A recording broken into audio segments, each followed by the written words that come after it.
has not been kind to the A's. Their last win at Fenway Park was in 2014, and last night was no different. The Red Sox banged out 11 runs on 16 hits as they beat the A's for the 7th straight time in the city of Boston. It'll be Jharel Cotton's task to shut down a Red Sox offense that, when it gets rolling, it's hard to slow down. Cotton and the A's take on the first place Red Sox. Coming up next.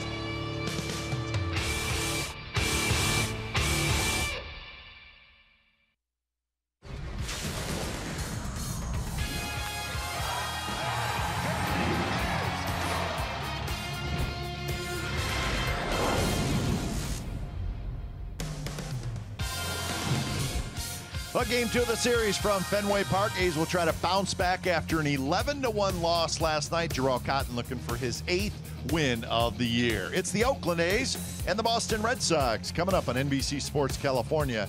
It's powered by Xfinity. Hi again, everybody. Welcome to Oakland A's baseball. Along with Ray Fosse, I'm Glenn Kuiper. Well, winning here at Fenway Park has become a very difficult task for the Athletics, and Ray, the A's just cannot slow down the Red Sox lineup, whether it's this year, last year. A's haven't won here since 2014. That is hard to believe, and I don't know whether to say it's the A's not playing well or the Red Sox playing extremely well, because they seem to play so well in their home park. They've done a tremendous job. The A's have been outscored. The A's have lost games, but it seems like when the Red Sox play here, they play their best, and the A's are experiencing that, and they have since 2014. This young man, you make a mistake, it's gone. I found out that was a not a slider, but a changeup that kind of cut inside to Mookie Betts. He had another one a little bit later, but he is very hot. He's doing some things that maybe the Red Sox hope, because David Ortiz, as we've talked before, is not here any longer. And Betts hitting in the cleanup spot tonight. Jharel Cotton will make his 23rd start of the year. Home runs continue to be an issue for Cotton. If he can get the home run situation under control, Ray, he has a chance to be a pretty good pitcher. He has 7 wins. The goal for Jharel Cotton should be to get to double figures. That means he would have to win his next 3 starts. Probably has 3 before the end of the season, but he has been giving up a lot of home runs. He has 3 very, very good pitches. Actually, you had to cut fastball, make it 4, but he has a great changeup, good curveball, fastball, plus the cutter. He is capable of pitching deep in the ball game and not giving up the long ball. Can't make a mistake here for anybody, and especially Jharel Cotton, because he has been giving up home runs. Now the Red Sox will send the veteran right-hander Doug Fister to the mound. He has been pitching very well since putting on a Red Sox uniform. Now keep it right here on NBC Sports California. We'll check in with the A's pregame live studios. We may check in with that right there. See you in a bit.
A's Baseball on NBC Sports California is brought to you by Southwest. Yes to low fares with nothing to hide.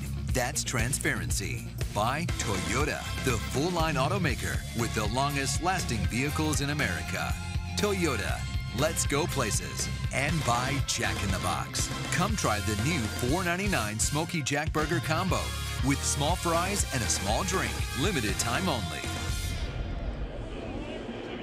Welcome back to Fenway Park on a beautiful night for baseball. Game time weather presented by the Santa Cruz Beach Boardwalk. The admission-free boardwalk is open this weekend.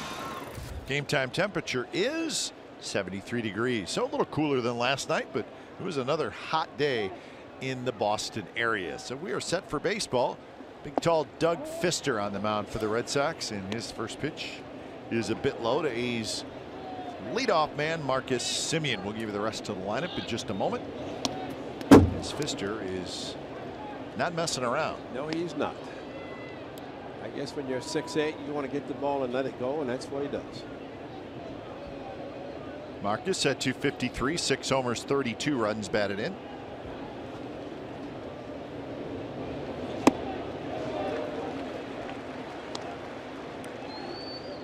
He's got a lot of movement on his fastball. He'll throw a 2 and 4.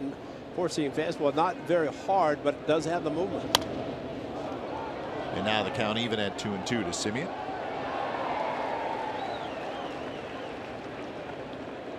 There's a good look at Doug Fister from Merced, California. And a sweeping slider just missed outside. That was a very close pitch. So full count to Semien. And that one is line foul down the left field line. It's a problem with that kind of fastball right there. It's a good location. You'll see a lot of the Red Sox pitchers pitch inside, and that's about all you can do. You can't keep the ball fair, hit it in the seats, just another strike. And that would hit into right field, and that's a base hit. So Marcus Semien opens up the ball game with a base hit. Let's take a look at the rest of the Athletics lineup. Brought to you by Southwest Airlines, and here it is.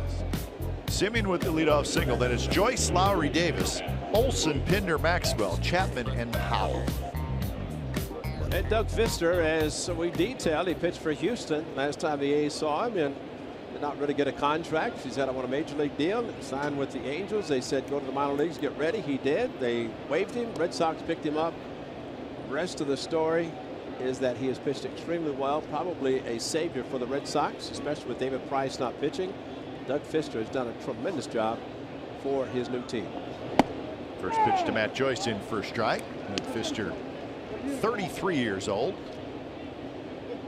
Facing Matt Joyce. Joyce at 241, 23 homers, 63 runs batted in.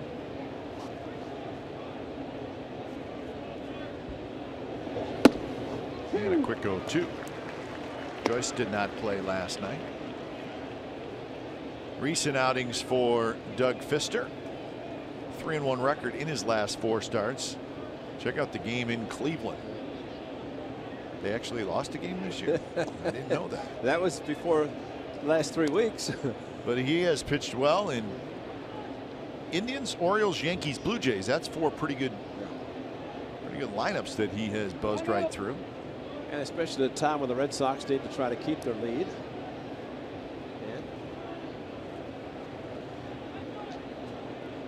Last 4 starts where he's been very good. He's allowed a total of 5 runs, all in the first inning. How about that? Strike 3 call. Joyce knew it.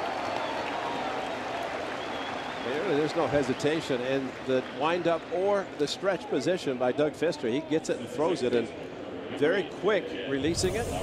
And that Matt Joyce here, fastball, as he backed up, but I think just full, that pitch was right down the middle of the plate. And unlike what we saw last night with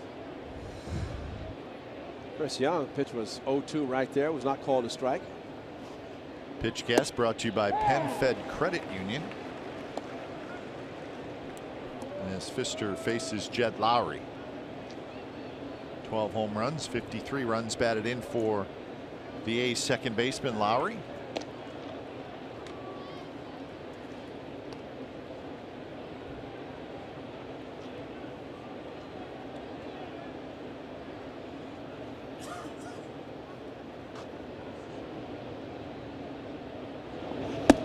There's a strike in the inside corner.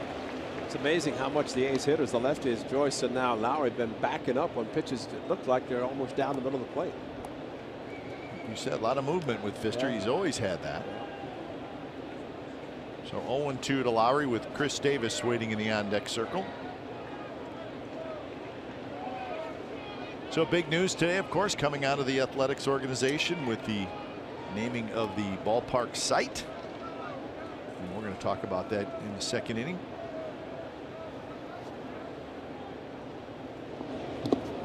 And we're excited about it, as everybody surrounding the green and gold are. The organization has put a lot of time in already, and it's going to put even more time in now, as he's planning on opening the new ballpark in 2023 with a lot of work to do in between. And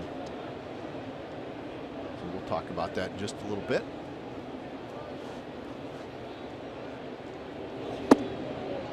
There's that pitch again. This time it's called a ball. Might have gotten away with one because that looked like a pretty good pitch. Granted, the camera angle's a little bit off center, but it's on the inside corner for Hunter Wintelstedt, the better umpire, calling balls and strikes tonight. Quick throw to first, and Semien just gets back.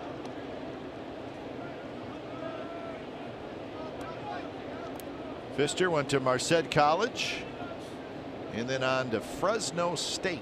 Here's his pitch usage. Curve cutting change, lots of fastballs, and you can see why with that movement. He's not a hard thrower. No, it was a hanging curveball, and Jed just a little bit out in front, almost hit his sign up in right field.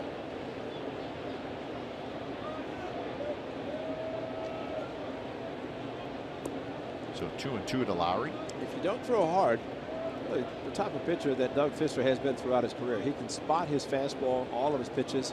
You don't have to throw hard if you can do that. Another close pitch, 3-2. Semien, good speed at first. He may take off.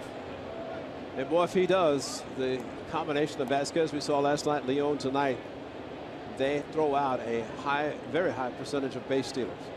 So this is not, you're trying to stay out of a possible double play if he goes, which he is. There's a line drive, fair ball headed for the right field corner. Betts trying to cut it off. He dives for it, and it gets past him. Semien will score easily. Lowry is headed for third, and Lowry is going to stop at third, and the A's lead 1-0. But I tell you, Cap, I just saw something I don't know that I've ever seen. But we talked last night about the importance of getting to the ball in the right field corner, and if you don't, it can roll around like it did. I don't think I've ever seen an outfielder dive for a ball the way Betts did to try to keep that from happening.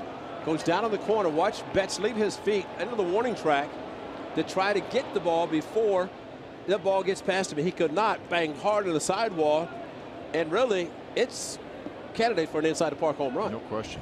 But Lowry stopping at third, but Betts to leave his feet to try to knock the ball down, knowing that the result could be exactly the way it was. So it's a triple and an RBI for Lowry, and the A's have an early lead, much like last night. So the infield comes in the very first inning with Chris Davis hitting. A great note about Doug Pfister and his problems in the first inning. So it would behoove the A's to try and take advantage of many opportunities like this one right now to try to get a runner in from third base in less than 2 outs. Because if he gets very stingy after the first inning, it'd be a good opportunity to get to him now. Little pop up. Pedroia out. Pedroia's not going to get it. It drops in for a hit. Lowry trots in to score, and the A's lead 2-0. Well, you bring the infield in. That's normally a fly ball out. He jammed it, but because they wanted for the play at the plate, A's get the runner in. Big, strong man like Chris Davis able to muscle the ball over the head. Look where Pedroia at second is playing. This ball just barely makes the outfield grass. And as a result, he couldn't get to it. You know, if his knee wasn't so bad, he might have attempted to dive for a ball that was really out of his reach. But once it got over his head, Chris Davis was going to have another run batted in. 102 RBIs now for Davis, one behind Scope for second place behind Nelson Cruz. Well, the biggest thing, the A's got the runner in from third Was the infield in less than 2 outs? That's huge. Something that over the course of the future, that part of the game plus catching the ball, a few things the A's have to work on, but those gift runs at third, that's it. Right field and deep. Betts going back, and that baby is gone. 4-0. The A's lead on Olson's 2-run homer.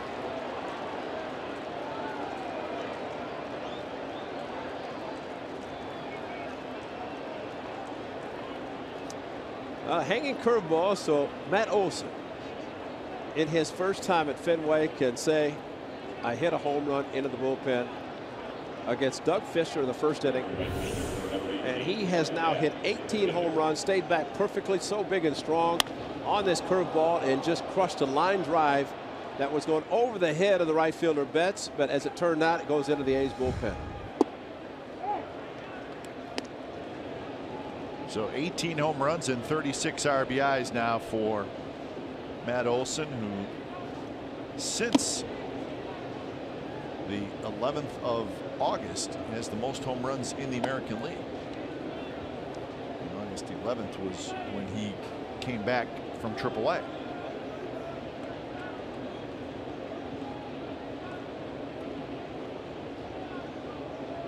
Well, the good news, the A's have scored 4. The bad news, the Red Sox haven't hit yet. And I think it's up to Jarrell Cotton right now to think about, he's got a 4 spot before he takes the mound. And he does not get another run, it should be enough. This ball crushed by Matt Olson. That's the A's bullpen to the right. That's where the guys sit. Perspiration on the tall right-hander. Missed outside. 1-2 to Chad Pinder. 241 for Pinder. 14 home runs and 38 runs batted in.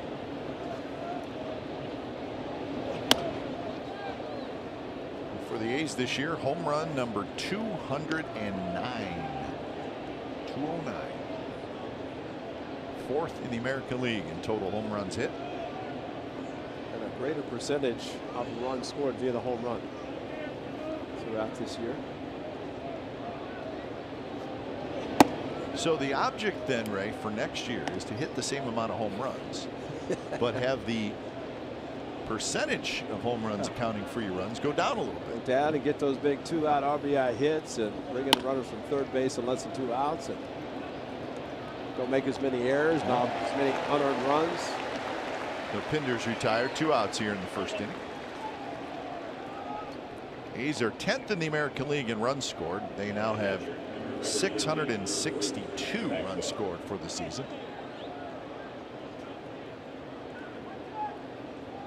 So that's been their characteristic this year. They rely on the long ball. They've struck out a lot, but when making contact, they've done damage. They're also 3rd in the league in doubles.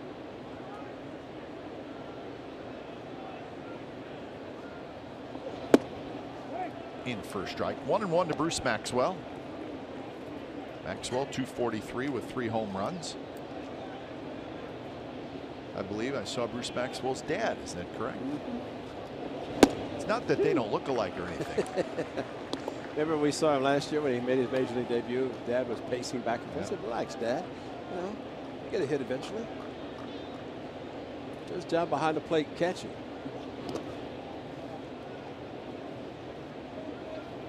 Two and 2 the count. Well, it's nice that the fathers can come and watch their sons play at this level.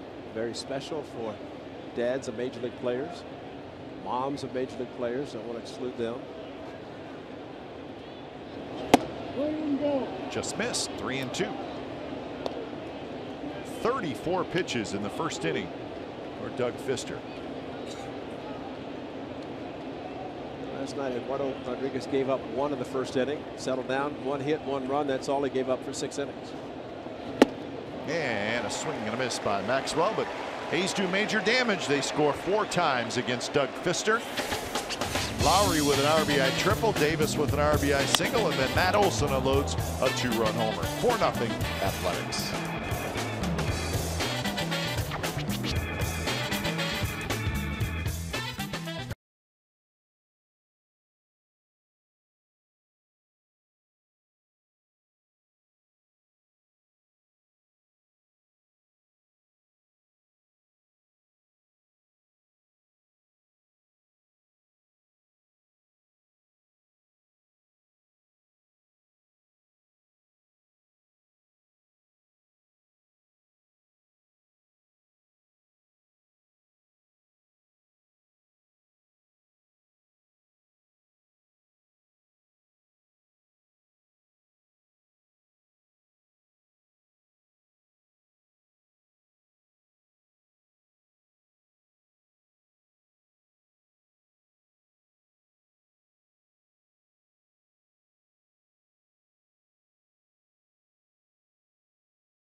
Bottom of the first inning, Red Sox starting lineup is brought to you by Southwest Airlines. And here it is. Bogarts in the leadoff spot.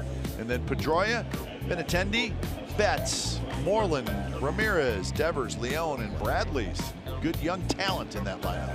And Jarrell Cotton with 7 wins. Let's see if he can get to 10 double figures. It starts tonight with a 4-run lead in the first inning. 23rd start for the young right-hander. And 110 innings pitched, and he's capable of pitching very strongly down the stretch. And facing the Red Sox, they're seeing him for the first time in his career. So this is the Athletics defense. Joyce is in left, Powell's in center, Pinders in right. Chapman, Simeon, Lowry, Olson on the infield with Bruce Maxwell catching Jarrell Cotton. So Cotton's ready, and Xander Bogaerts digs in.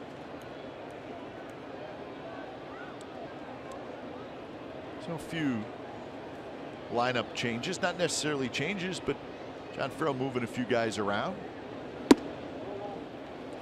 Well, the best thing for Jarrell Cotton, we talk about shutdown innings all the time and what percentage, this would be a time to do it, because do not want to let a team like the Red Sox, who are playing extremely well in their home park.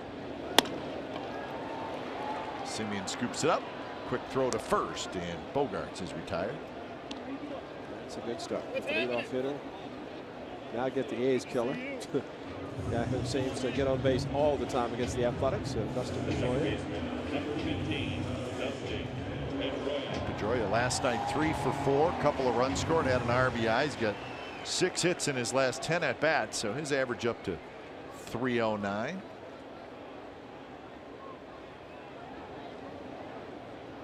First pitch is in for a strike.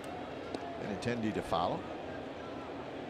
So a 25-game hitting streak against the Athletics for Dustin Pedroia.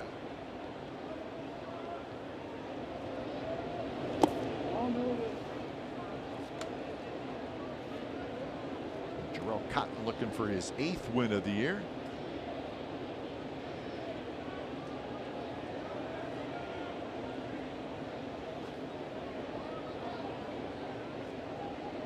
Maxwell sets up outside, and the ball's hit in the hole. Simeon's got it. His quick throw to first is a little bit offline, and Pedroia is going to beat it out. Well, just another hit for Mr. Pedroia. He's very aggressive, and he gets a pitch that he can handle, as he just did on that fastball. And Marcus Simeon knows the speed of Pedroia, even though Pedroia has the bad knee. Still got rid of it quickly, offline, no chance really to get him.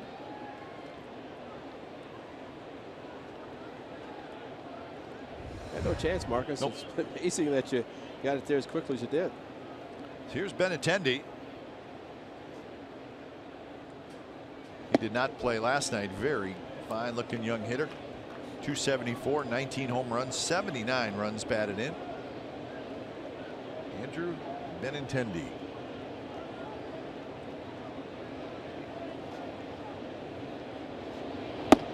In there, first strike. Benintendi is just 23 years old. He was the 7th overall pick in the 2015 draft by the Red Sox, so he did not spend a whole lot of time in the minor leagues. 34 games in the big leagues last year, so wow. So he is considered a rookie this year. So those are rookie ranks. At the most hits among American League rookies, 2nd most runs, 2nd most RBIs. Aaron Judge was not a rookie. He might, I mean, those are numbers that you'd like to see from a rookie. He'd have a shot to be rookie of the year. Good rookie class. Mancini with the Orioles that we've seen played very well. Mancini. Benintendi's not a big guy, 5'9", 180 pounds. He's from Cincinnati.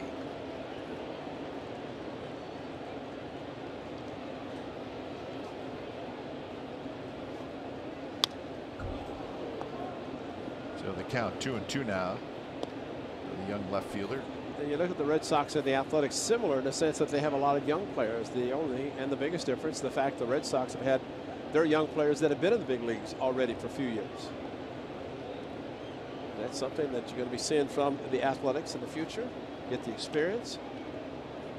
I could see them in the near future maybe doing what the Astros did in the offseason, adding some veterans. but let the young kids establish themselves at the major league level, deal with failure, mistakes, and become very good players. And that one is drilled right field corner and right near pesky pole, and it's a fair ball. Pedroia to third, Benintendi to second, and the Red Sox have second and third.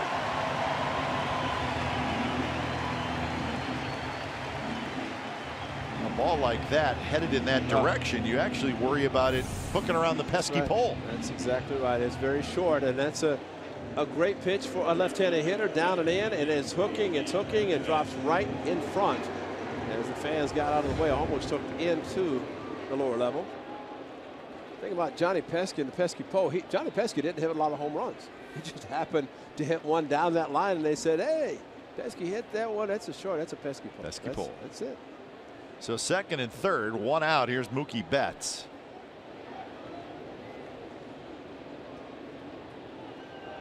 First pitch to Betts is bounced to Chapman. Chapman thought about coming home. He's going to go across the diamond as Pedroia comes into the score, and the Red Sox get on the board. It's 4-1. Well, it would not have been a bad play because Pedroia's knee does not allow him to run fast. And hard hit ball, tremendous arm, and I think if he throws, he's got him. But, you know, saying maybe thinking about better get the one out for sure, not take a chance of opening up a big inning, and he probably made the right choice. Get the out, depend on his pitcher to get the next out. And I mean, if he didn't have such a strong arm, it might not have been a consideration. But good time to get the one out and try to get back in the dugout with the runner left at second. So 2 outs for Mitch Moreland.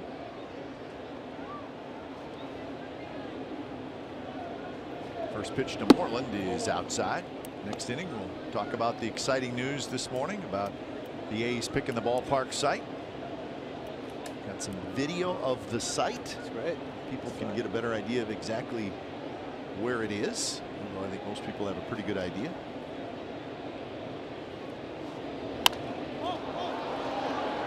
Maxwell coming back, flips the mask, may have a play. He does. Staring right at the first row of fans. So the Red Sox get a run. It's 4-1. We're talking ballpark when we come back.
Sox top of the second inning.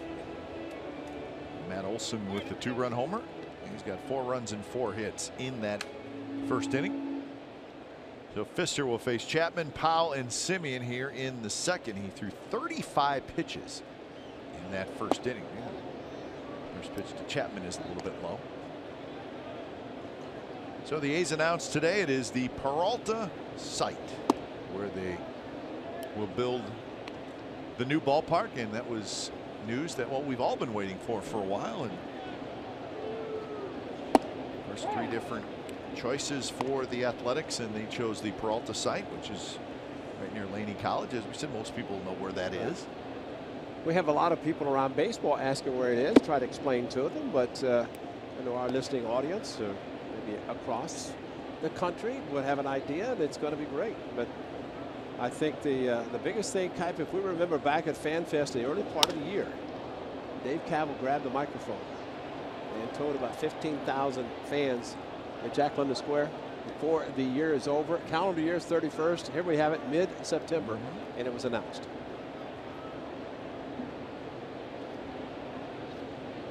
So a lot to talk about with where it's going to be, how long it's going to take. So many great things about it.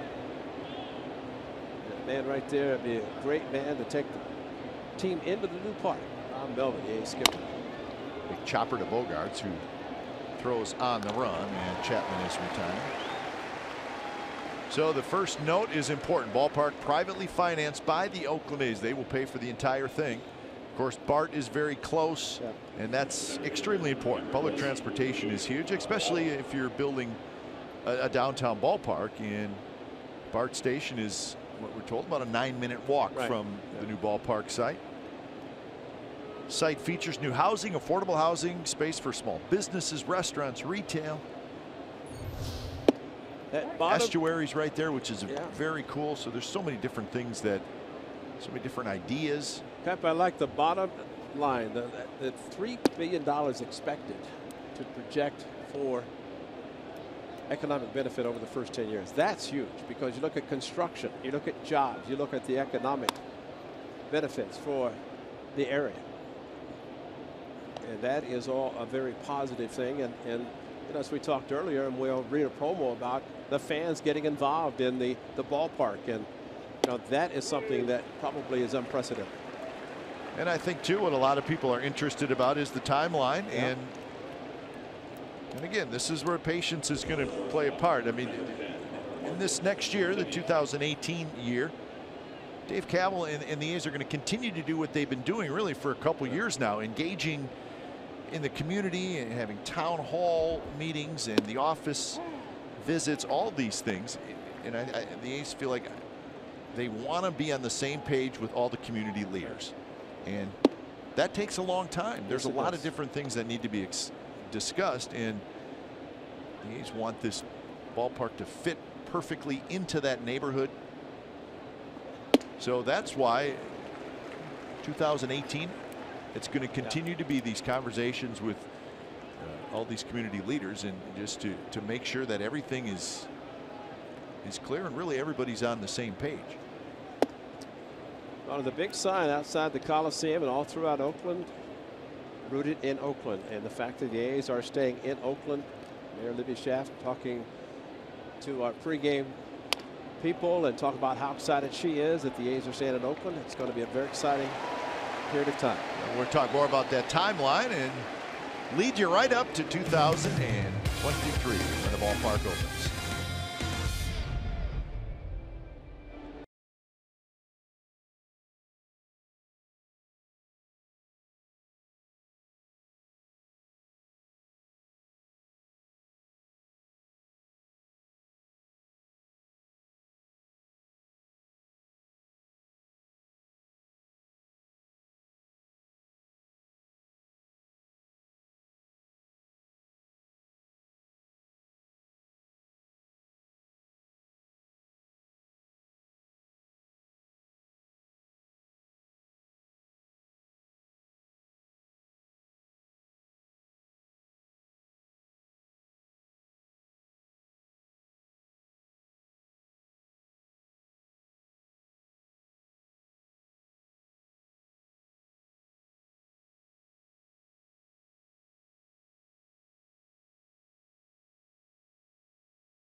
The Red Sox, we're talking about the ballpark timeline and talked about that first year, but look at the 2 years after that, Ray, where you have to go through the permit process, which can take a long time, and of course the environmental impact report, and then finalizing the ballpark design. All these ideas have to come together, and that whole process, or that group of things that need to be done, I mean, that is a 2-year thing. Yeah, they're all very important stuff. Yeah, the 1 and 2 years, the 3 years at the beginning, and people say they want it yesterday. Well, it takes time, and especially if you have to go through everything. But the good news is once you get to 2021 and open the ballpark in 23, you're talking about getting everything ready to go. And once the shovel is on the ground, it is going to happen fast. So the patience that's necessary the first 3 years to get everything in place, and it does take time. But once it is privately financed, I think that's probably, for the voters, the people, the bond issues, hey, no, it's privately financed, and that is special in itself, that you can get a brand new ballpark, don't have to pay for it because it is going to be privately financed, and have input in what's the design is going to be. And another matter that needs to be taken care of, and obviously an important one, is the purchase of public land. And that's a process. Sure. It's not a simple process of, you or I saying, hey, I want to buy a little piece of land, or I want to buy a house. I mean, this is public land, and there's a lot of different things that need to be taken care of to finish off a purchase of public land, and that's all part of those first 3 years. Devers pops it up as Olson comes down, and Olson grabs it, and that's the second out. So if you're wondering where the location is, well, check it out, folks. You see the 880. Let's say you're leaving the Coliseum and you're heading north on 880. You see the estuary, and where that A's flag is, that is where the ballpark will be. That's it. So that is a terrific look, and there's, see the freeway, the area that we are talking about. And right now on that site, it's the Peralta Community College District administration offices. So those would have to be relocated. But a lot of the area is also parking lots. So if you're in that area, go down there and check it out, because that's where the A's ballpark will be. With, you see the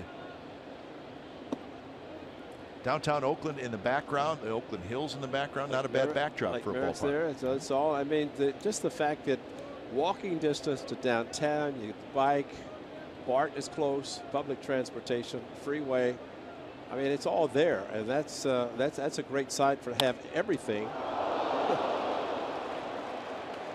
That's a great site too, Jerome. Wow. Yeah, for him I don't know if he knew he had it. I don't think so. So 4-1, A's lead the Red Sox after 2.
Here's a line drive. Hello, I got it. I think. Yeah, I got it. In my glove. Ball right back at him. Leon as Jarrell Cotton. Field your position. Well, that ball bounded at a base hit to center field, but Jarrell with a little smile. Got the baseball in his hand. That means he caught it in his glove. So that's a good sign. Taking a base hit away from him. More importantly, getting out of the inning 1-2-3 following Doug Fister, who had a perfect inning. So 4-1 the A's lead, top of the third. Joyce, Lowry, and Chris Davis.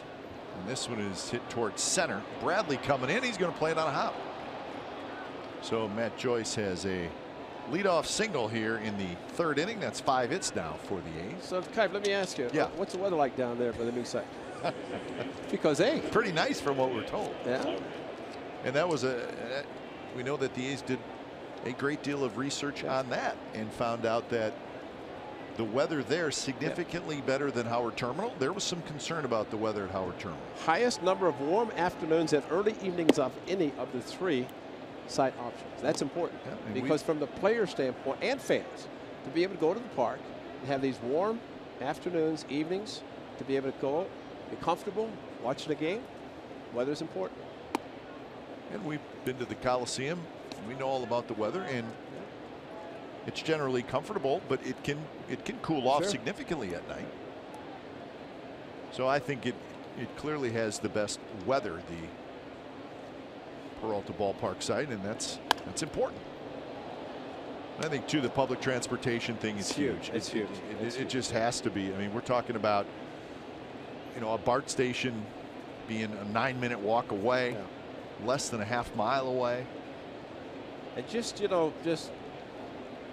envision all this that you're seeing with a brand new ballpark and on all the building around it, new housing, affordable housing, restaurants, retail. I mean, so many things can be built around the main structure, and that's the ballpark. But you see downtown, and then you see the ballpark site, and you realize how close it is, and that's all part. You can walk. You can walk from downtown to the ballpark, and we go to these downtown ballparks, and we see it, and there's nothing better. I'm convinced that there's nothing better than to see people just walk into the ballpark. What you think, Dave Campbell? I'd rather see that than people getting out of their car. Absolutely. Right? Dave Campbell's from Cleveland. What you think of Cleveland? When we go back there and you see how Cleveland has been revitalized, what is happening in downtown Cleveland? I played there. Your brother and I played there. People would come and they would leave. Now they go and they stay. And that's the important thing, that you go before the game, you enjoy the evening, you go to the game, and you stay after the game. All the things that are good about a downtown stadium. And Baltimore, down on the harbor, seeing all the good things that are happening there. There's some interesting statistics that the A's put out. Right now, at the Coliseum, about 20% of the fans use public transportation. Yeah. They're figuring that when you move to this site, that it'll be at least 50% of the fans using public transportation. And when people find their way to get to the ballpark, their most convenient way, a lot of times public transportation numbers then increase. Yeah, that's a good point. People are like, man, that was easy. Yeah, once they figure it out. Once they figure out their way of getting to the park. Yeah.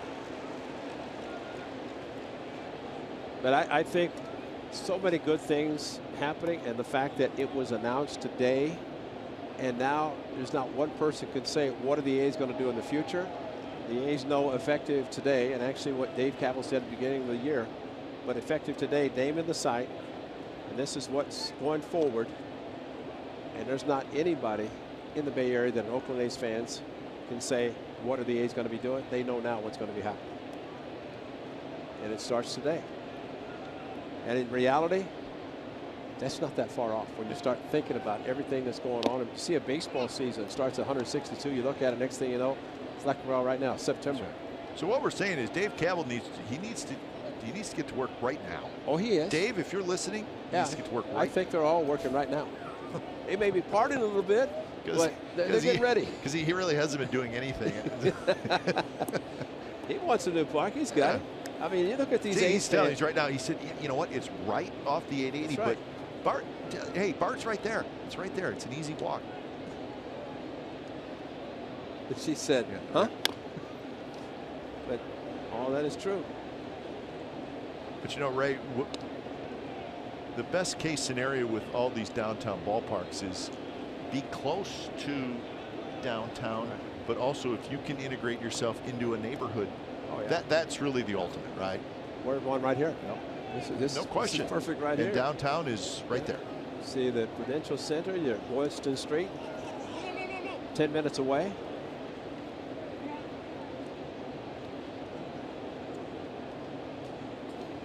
Prudential in the background. There it is. That's Prudential Center.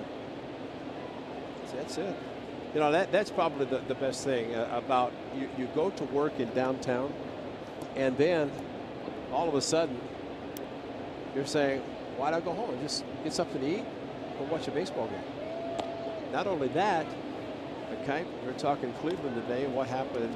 They were talking about almost 30,000 people watching a midweek day game in Cleveland. Well, I remember when the A's used to have the business person specials, and you'd see 35 and 40,000 at the Coliseum. Well, think about a downtown stadium. That one is driven to the gap. Left center field. Nobody's going to get it. It bangs off the wall. Here comes Matt Joyce around third. He's being waved home. The throw to the plate. Not handled by Leone, the catcher. And it's 5-1 the A's lead.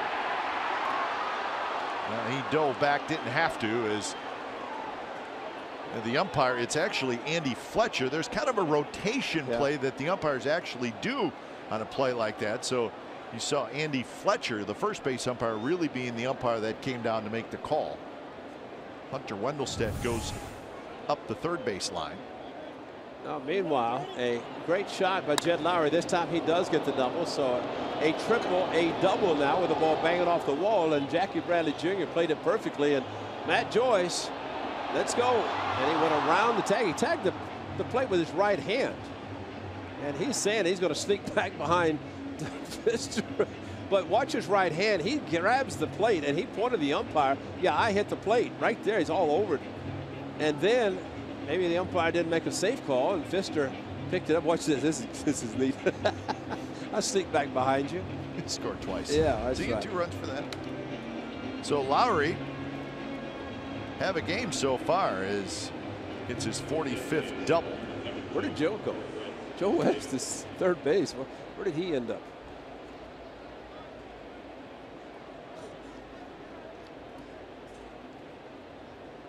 Pitch at bat for Jed Lowry resulted in a double to left center field off the monster. So great at bat by Jed, getting yet another double. Is that 44? Ramirez got his 48th. Yeah, 45. Today. 45 now. So Lowry with a couple of RBIs tonight, and the A's with 6 hits so far, so they're knocking around Pfister pretty good. Well, the best part about this inning is the fact the A's have scored, because remember the note that was put up, a great note about number of runs he'd given up in the first inning, which he gave up 4 tonight, but retired 5 in a row after the 2-run home run by Matt Olson. So giving up a single and then a double, plating another run. That's good.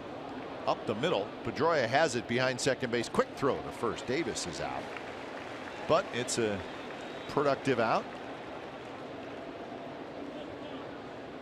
So 1 away, and Lowry now at third. So Lowry ties himself. Remember in 2013 he had a terrific season, 45 doubles. He's got 45 now, and he's just 2 away from Jason Giambi in the franchise record for doubles in a season. It's the Oakland A's franchise record. So he's got a real good chance to get that. The A's have 17 games left after tonight. That's called an intentional walk. You know, the stat I'd like to see by the end of this season, partner, would be how many times an intentional walk was given with a runner at third base. There's always going to be either runner at second or third or both. But I mean third, because a wild pitch scores it. Obviously at second, a wild pitch, he gets to third. But I mean, this is a gift to a pitcher. So Matt Olson gifted one with a 2-run home run. Now they set up for the double play. So Chad Pinder tried to do something in this at bat. Pinder swings and misses. Pinder grounded out to second in the first inning. 5-1 the A's lead with a chance for more.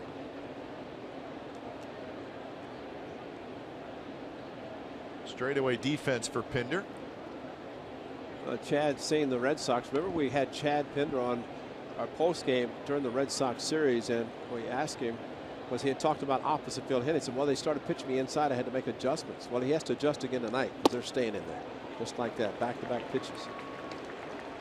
So he swings through a pair of them, and it leads you to believe that Pfister would stay in there. Yeah, you would think. Unless he throws one out to maybe get him trying to chase a swinging or a sweeping breaking pitch. No, going back in. Jam toward Pedroia. He's going to tag Olson, throw to first, not in time. That's so a great Olson play. hesitated just enough, and he made Pedroia chase him. Yeah. And really, he didn't have to. All he had to do was throw to first and then get Olson in a rundown. Meanwhile, the run's going to score. So Lowry comes in to score. And that's a great move by Olson to stop, let him chase, and actually never tagged Olson. He tagged him with his glove. Watch the glove. The ball's in his hand, and he reaches out, tags him with his glove because he's out of the baseline. Never tagged him. Never tagged him. Now, the only thing they would say is out of the baseline when he did that. But what, dude, but Joe? was that? But did he say he was out of the baseline? No, he didn't. He didn't say.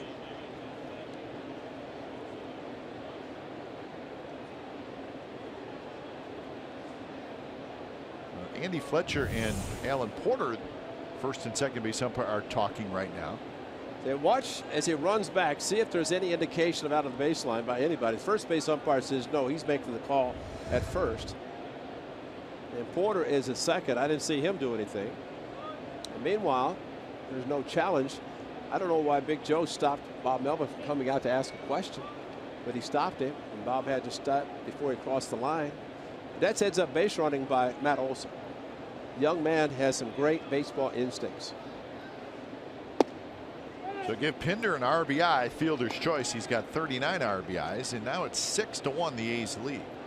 Okay, if he did go back inside, he jammed him badly, but he beat it out, got it out of his kitchen. Moreland has it, turns around, flips to Pfister, side retired, but a couple of runs for the A's. So as we head to the bottom of the third from Fenway, 6-1 the A's lead.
The X1 customers say, show me the Oakland A's into your X1 voice remote and get live stats on your TV. Change the way you experience TV with Xfinity X1.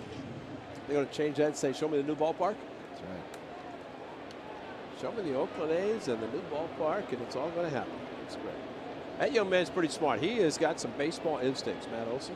Hope the A's score another run. Some guys, I mean, I've seen veterans that do that and run right into the tag, and they turn a double play. And yet he started just, well, he stopped and then started backpedaling and picked up some grass on his way back to first. So Jackie Bradley Jr. leading it off, and then Bogaerts and Pedroia here in the bottom of the third. Red Sox got their run in the first. RBI ground out by Mookie Betts. And a good pitch on 0-2, and that's the first strikeout for Jarrell Cotton. Good changeup.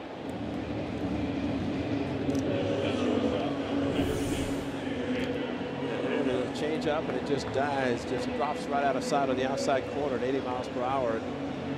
I'll be honest with you, I've not seen a pitcher throw as many changeups on 0-2 count as I've seen with Jarrell Cotton. But that just tells you how hitters are thinking about the long ball, and they're swinging even with 2 strikes, they're swinging hard.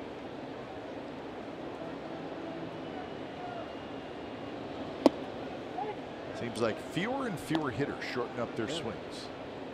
Well, and I asked Gary Pettis, a great base stealer, third base coach with the Astros, about base stealers and different things, and he brought up launch angle. Because of the launch angle and guys hitting home runs, you don't have as many. I mean, you got Rajay, or Altuve with 31 stolen bases, leading the league, and Rajay comes over here with 28, and he's off the charts for the Red Sox. But if you're thinking home run with 2 strikes, then Jarrell Cotton with his great changeup can pull the string as well as anybody. That would hook down the left field line. Could be trouble, and it is foul. You know, I smile, Ray, as you say that because you said launch angle. A year ago, we didn't even know what launch angle was. Absolutely, exactly right. Is it considered a stat? Yeah, I think so. Well, they're talking about it. Exit speed, launch angle. Well, I get exit speed. I mean, that's fairly but did they say simple. But launch angle. Did they talk about Alonso more home runs because of the change in launch angle? You know, so I mean, but if you're trying to, as Eck would say, if you're trying to launch, then you're going to be able to be pitched to. Maybe Eck started that. Launch. Eck started a lot of things are misconstrued. Working with Dave O'Brien over with the Red Sox. 1-2 the count to Xander Bogaerts, who grounded to short. First at bat.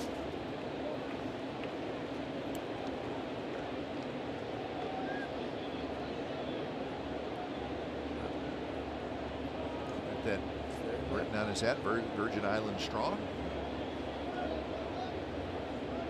Everything's okay down there. No, everybody took a little bit of a beating.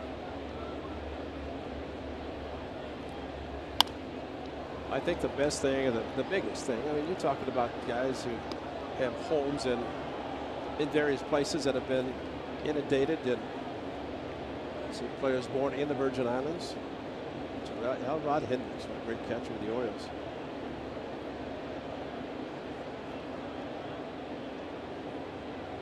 He had Andy Etcheverry in the platoon for Earl Weaver and the Orioles. There's a base hit to right field.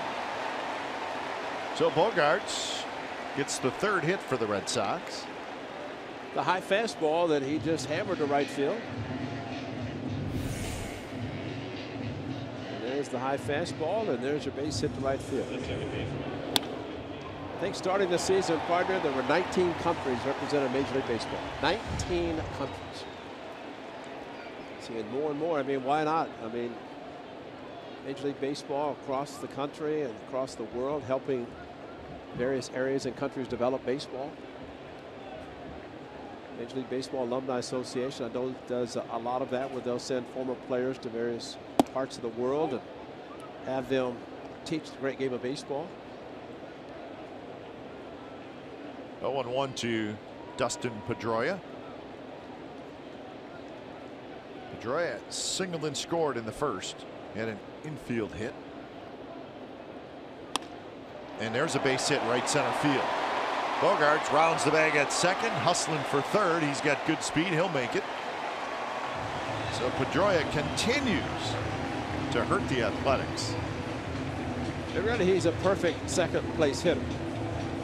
Not off last night, but for him basically to do this pitch is out of the strike zone. He just serves it out to right field enough towards right center that Bogaerts reading it and able to get to first or third.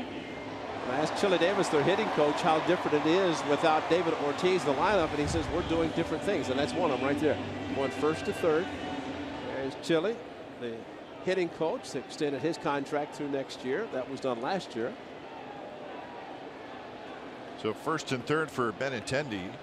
Pedroia now 5 for 6 in this series. And the first pitch is a little bit outside.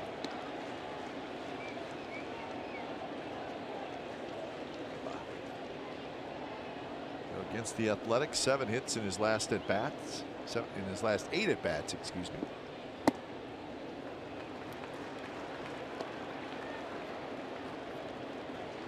Well, Jarrell Cotton has 6 runs on the board, a 5-run lead, and trying to get a double play here, but more importantly, trying to get outs, and every out is important in this historic park.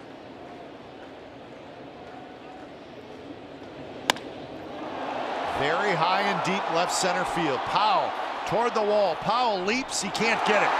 Bangs off the wall. Bogaerts scores. Pedroia to third. He'll stop there. Benintendi with a booming double to left center field, and now it's 6-2.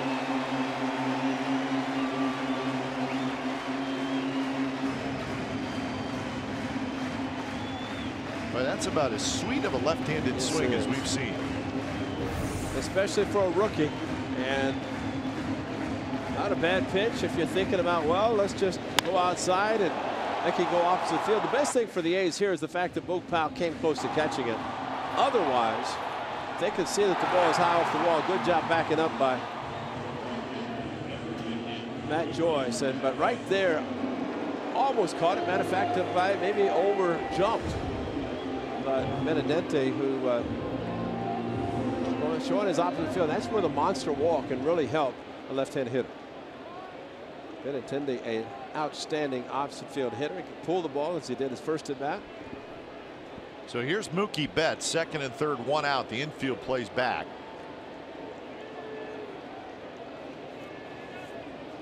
And the first pitch, Betts watch it drop low. Betts has 7 RBIs now in this series. 6 net last night, 1 tonight. Well, with Pedroia at third again.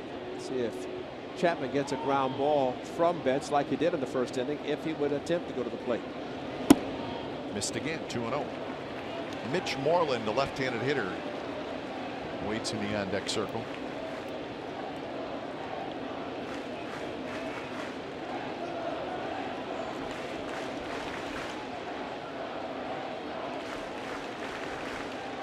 Betts slightly open stance.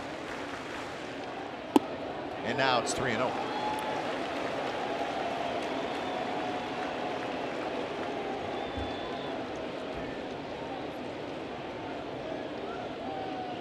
Get some movement out in that A's bullpen. Scott Emerson on the phone already. Third inning. In for a strike. And they are moving around out there. You know, the scary part is this batter, because of the guy in the on-deck circle. Got him to pop up to Maxwell, but Morden has always hit the Athletics extremely well, especially with the Rangers. A little bit inside, he walked it.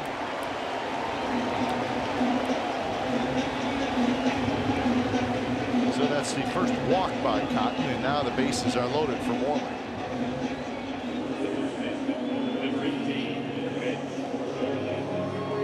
Cotton indicating to Maxwell, ground ball back to me, I'm coming to you. That would be the best case scenario. A 1-2-3 double play. So that's Liam Hendricks just now starting to throw.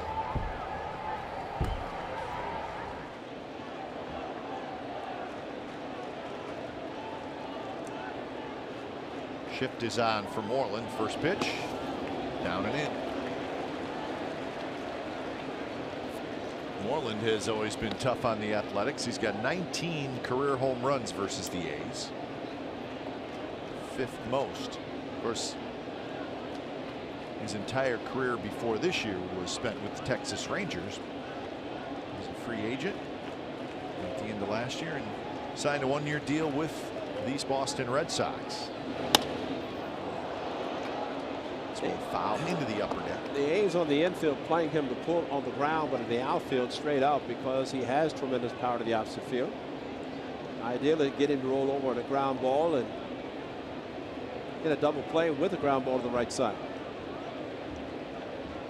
Pedroia, Benintendi, Betts, those are the base runners.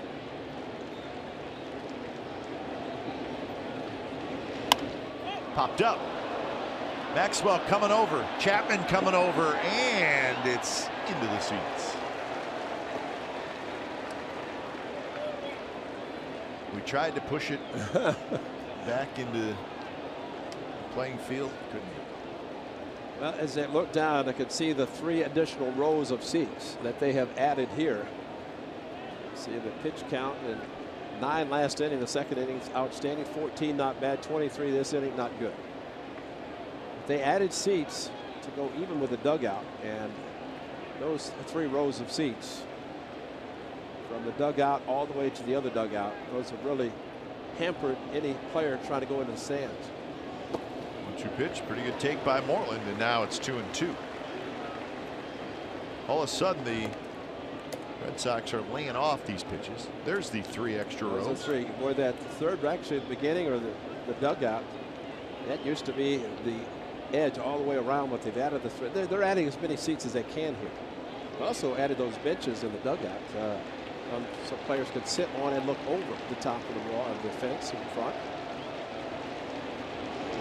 2-2 pitch, grounded to Olsen, steps on first, throws home, and that could be a double play, and it is. So is Matt Olsen any good or what?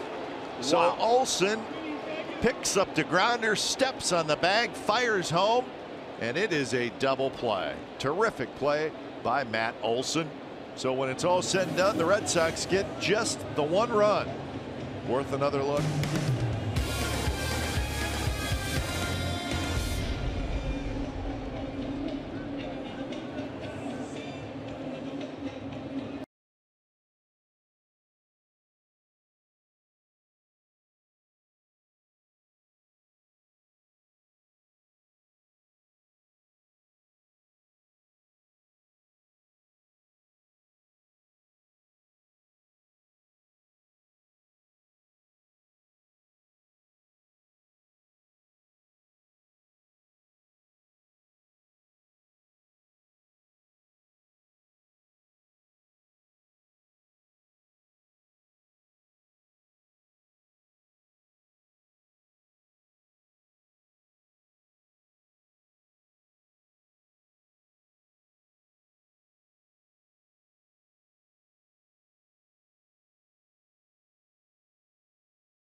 Substitute lead with that number 28. That's a smart young man. We've already seen him on the base paths. How about this one? A ground ball, catches the ball, tags the bag, 1 move, throws to Maxwell, a tag at the plate on Pedroia. That is your basic 3-2 double play.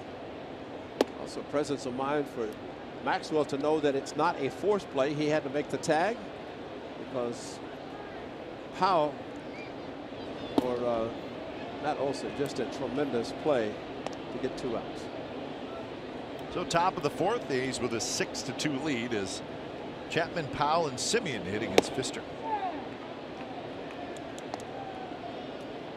So Matt Olson in 33 games at first base, just a couple of errors. A lot more to it than just that. Well, he has to have a good arm, and it's a very accurate arm as he grabs and throws on the run, and he throws a perfect strike to Maxwell at the plate. Maxwell tagged Pedroia on the foot before Pedroia got to the plate. And the 2-2 pitch on the outside corner, so Chapman strikes out. You know, there are a lot of there's some first basemen can't throw, and he made it look easy.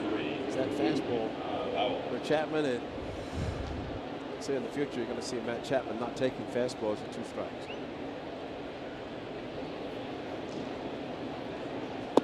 So here's Powell. Powell did not play last night. Marcano was in center field. Struck out looking in the 2nd inning. Grounds this one to Pedroia, who scoops it up, flips to first, 2 away. So Doug Pfister in need of a quick inning. He has a chance to get one. Pfister 35 pitches in the 1st inning, 21 pitches in the 3rd inning. Overall 78 pitches.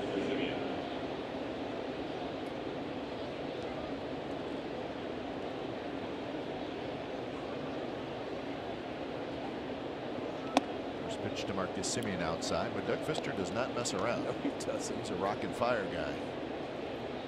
He wants to be a teacher, studied to be a teacher. Would you like to have him as your teacher? Hurry up, let's go. We've got an hour class. I want everything done in 5 minutes. Now, I give him a lot of credit. Want to be a teacher because that's the reason he didn't sign a contract. I mean, family, they said, hey, if you don't give me a major league contract, I'll just go back and teach. And good for him. Absolutely. I give him a lot of credit because he didn't want to go back to minor leagues that had already proven he could pitch at this level. So why even consider it?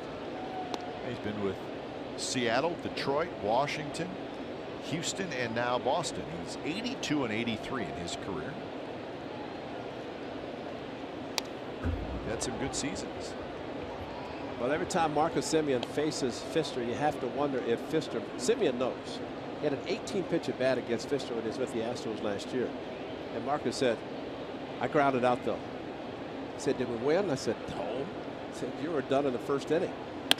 And he had an 18-pitch at bat then, and this would not quite hit hard enough. So 3 up, 3 down, inning 4. Pfister. We're headed to the bottom of the 4th. Ramirez, Devers, and Leone to hit. 6-2 A's.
Cotton has donated $5,000 and launched You Caring page to help raise money and awareness for the damage Hurricane Irma did to the islands. Fans can visit youcaring.com/Jarrell Cotton. That's youcaring.com/Jarrell Cotton and help Jarrell help his people in the Virgin Islands after Hurricane Irma.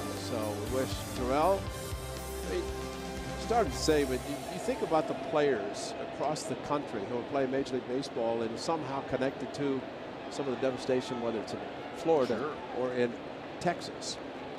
Jay Bruce is now with the Tribe, is from down in Texas, and of course J.J. Watts, who we saw in Houston last year throughout the ceremony, first pitch, raised a ton of money. She had Lowry, of course, with the Athletics.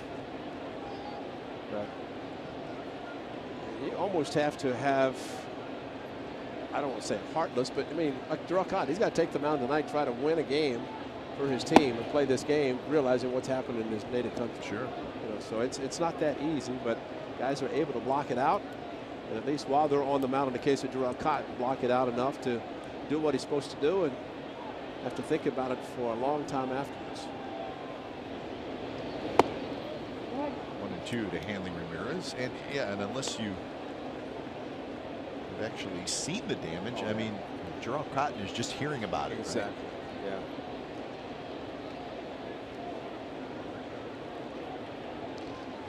Swing and a miss. Hanley Ramirez chased a ball in the dirt. Hanley Ramirez, well, he just doesn't look right at all. Well, if you can look that way for at least one more game after tonight, would be great. But you're right. There's times I've seen Hanley Ramirez where he looks like he cannot make an out.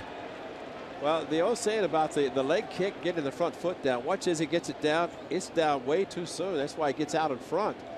And it's all about timing. The guys talk about the leg kick, getting the foot down, and timing at the same time as the ball is coming. And you're able to recognize pitches out of the strike zone. That one completely out of the strike zone, but yet he swung and flailed at it.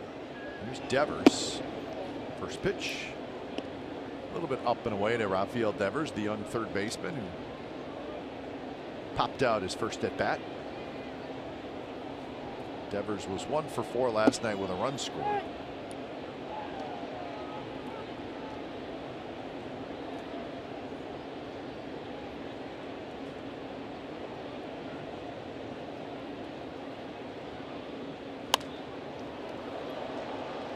Chapman over, maybe.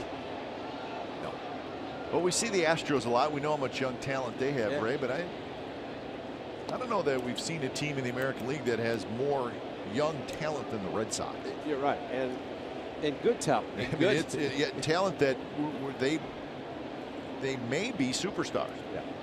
If not, they'll just be really good players. But Benintendi, Bradley, and Betts. Yeah, they're outfield. How about that outfit? Bogarts is young. Devers is young. And Pedroia is their leader. And Pedroia, they got a couple good veterans. Yeah. You look pound for pound, and you look at what Dustin Pedroia, you think of Jose Altuve, and neither one that big when it comes to looking at size-wise.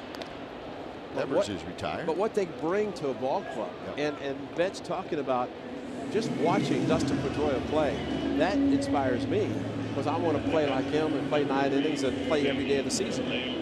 And whether it's leading by example, leading vocally, they had the vocal leader as well as by example, and David Ortiz is no longer there, but now Dustin Pedroia is. And I mean, you look at him and you see how he plays and how he plays hurt, and all he wants to do is win. And I always say, money is a byproduct of success. You know, I mean, you're successful, you're going to make the money, but you want to continue to play hard.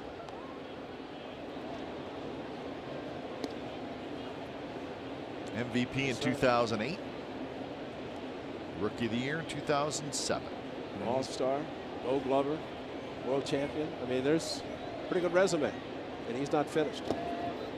He's got a lot of time left on a contract. He's had an 8-year, $110 million contract, and this is year 4 of that 8-year deal. So I think that's not a team-friendly contract, but like I said, I mean, he doesn't care about that. All he wants to do is win.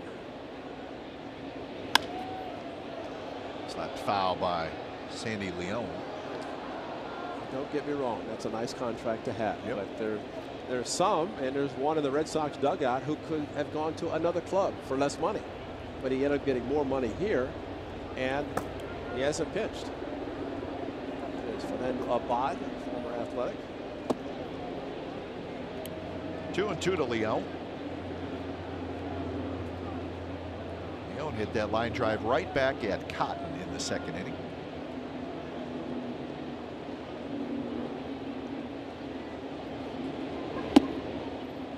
Full count. 62 pitches for Cotton. He's got 2 strikeouts and 1 walk, and he's given up 5 hits. But so far, the good news, and it is just the 4th inning, but he's yet to give up a home run. And he gave up 6 in his last 2 games total, giving up a lot the whole season.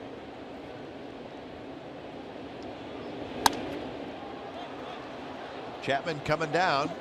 Chapman is going to take charge. He makes the catch, and that's a 3-up, 3-down inning for Jarrell Cotton. 5th inning coming up. Joyce to lead it off. 6-2 A's.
Baseball break brought to you by T-Mobile. With the hurricane gone from Florida, the Rays are set to return home, and they will host the Boston Red Sox on Friday. So that's good news for the Tampa Bay Rays. Lance McCullers Jr. was scratched from tonight's start at the Angels. Arm fatigue. The Dodgers snapped their 11-game losing streak last night in San Francisco, and they also clinched a playoff spot. And there was one other little thing going on in Major League Baseball today. What was that, Ken? In the great city of Cleveland, and we'll talk about that. Oh, that's right. LeBron James did something, right? Yeah. That's right. Put it this way. They call them the Windians now. When it's time for change, think Speedy Oil Change and Auto Service, your trusted oil change, tune-up, and repair expert. So former Athletic Fernando Abad takes over. Good numbers for Abad. 2-0, 2.68 ERA. And first pitch is a strike to Matt Joyce. You know, Fernando Abad pitches for the Boston Red Sox. You go back to the 70s when El Tiante was here, the old blooper pitch. Well, Fernando throws a 55-mile-an-hour curveball. Talk about a ball that just floats up there. So Fister gone after 4 innings, 6 runs, 84 pitches. So Fister had been pitching well for the Red Sox, but not tonight. So he lasts just the 4 innings. Foul straight back by Matt Joyce. A strikeout, a single, and a run scored for Matt Joyce. That's Heath Hembree, right-hander. Well, September call-ups, and this is the 5th inning. You don't have to wait around. You can just bring in 1 inning if you want to, or 3 or 4 inning, as we saw over the weekend.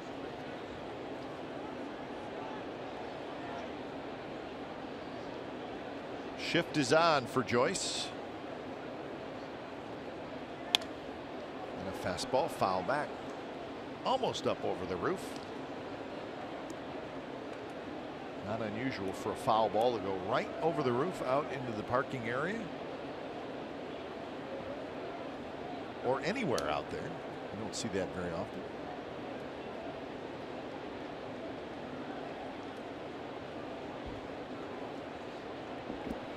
Another 0-2 pitch. Looks like a changeup that's looped right into the A's dugout. Somebody made a nice play. Ryan Healy. He threw it into the stands and somebody dropped it. Catch the ball.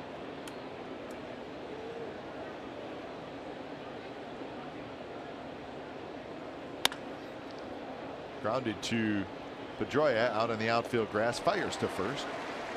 So congratulations to the Cleveland Indians. They won again today. Their 21st consecutive win. Unbelievable. They beat the Tigers 5-3. So that is a new American League record. It breaks the A's record of 20 straight in 2002. Major League record is 26 straight wins by the 1916 New York Giants.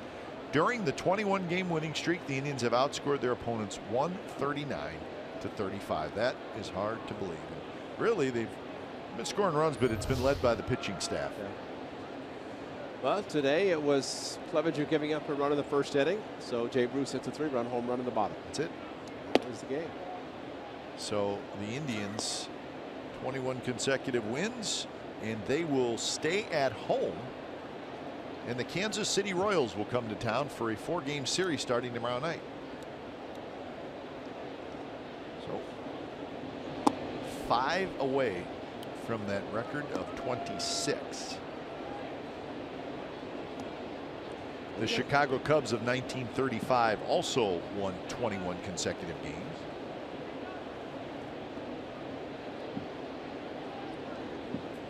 And I know you're going to explain the tie. Because that was what, the 26th of the Giants. A little controversy with that 26-game winning streak, but because there was a tie, not part of the 26, but there was a tie within the streak. But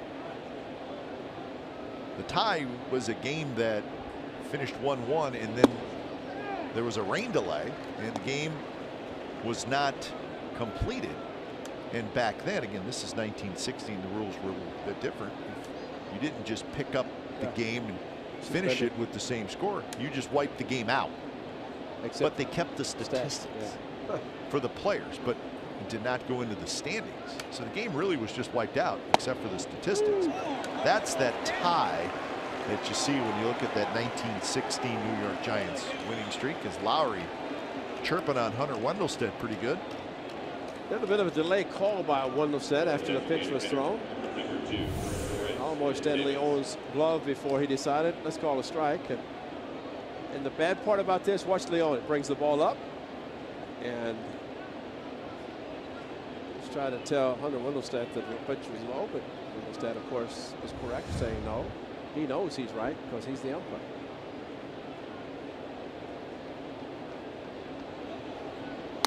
Chris Davis fouls the first pitch back. Now for Jed Lowry, who has tripled and hit a double. Start thinking, first 4 innings, 5 innings, he got 3 at bats and do something. They called out on a pitch that he thought was low. He's going to feel even worse when he goes upstairs and talks to Adam Roden when he looks at him. That one could have been a strike, but it was not. Adam Roden, the A's video coordinator, might be the busiest and most popular non-playing personnel in the clubhouse. Best in the business. That's right. He is the best. But you can imagine after every at bat like that one by Lowry, you saw him hitting up the tunnel, the runway up into the clubhouse where Adam is situated. Pedroia stays down on it, fires to first. So Fernando Abad with a good inning. And we're going to the bottom of the fifth. It'll be Bradley, Bogarts, Pedroia, 6-2 A's lead.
Every device, watch every out-of-market regular season game live, plus get a free subscription to At Bat Premium, the #1 app for live baseball. Blackout and other restrictions apply. Visit MLB.tv for details. Yeah. Old State House here in Boston. Well, if you're into history, this is a pretty good town to be in. Lots of history here. It's a good walking town, too. Lots to see. Freedom Trail. Oh, lots to see. You got a lot of stuff to see here. 2-0 to Jackie Bradley Jr., who struck out his first at bat.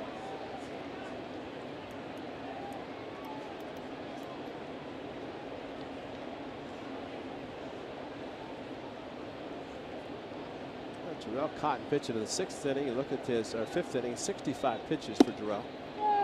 And this is one for him to say, I got at least 6. I want to try to go to 7. That's right. And make it easy on the bullpen. Remember, the bullpen was up. Hendricks was up in the 3rd inning when the Red Sox scored a run, but thanks to a great double play and a great instincts by Matt Olson at first base, turned that into just a 1-run inning.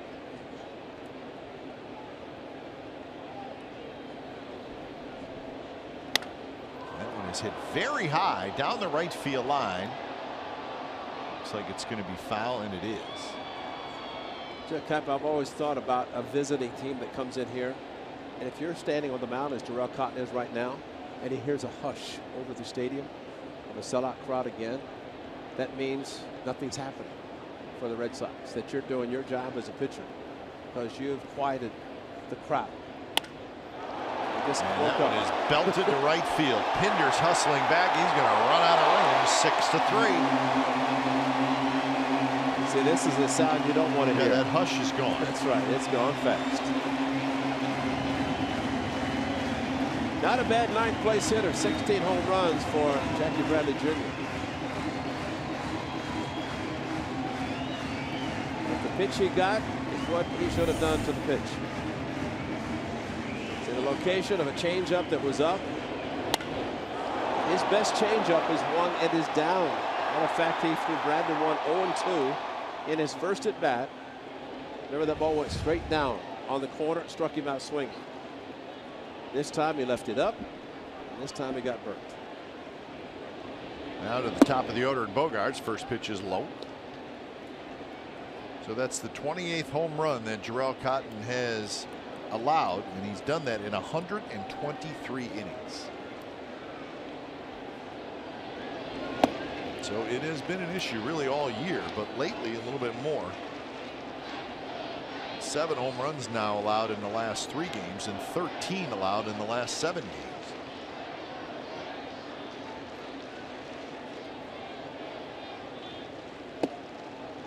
(3-0) to Bogaerts.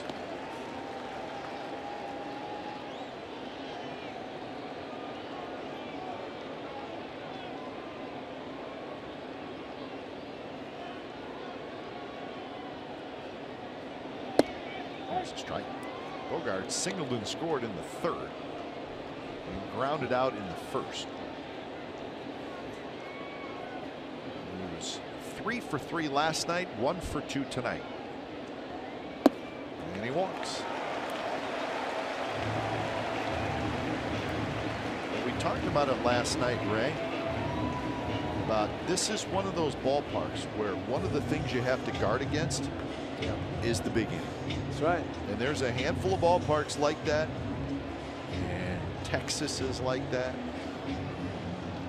Coors Field is like that. And this place can be like that as well.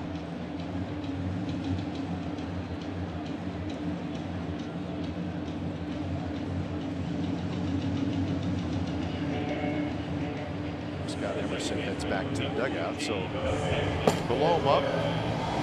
Hendricks up for the 2nd time.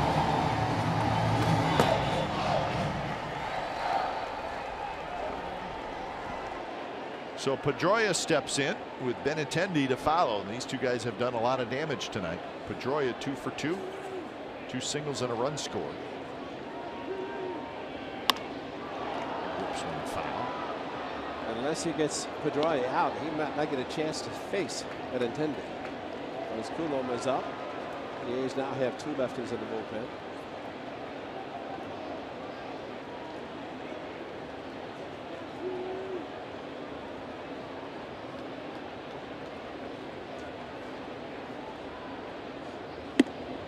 Bends Pedroia back out of the way.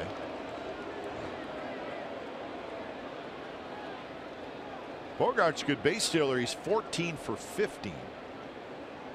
So he picks his spots.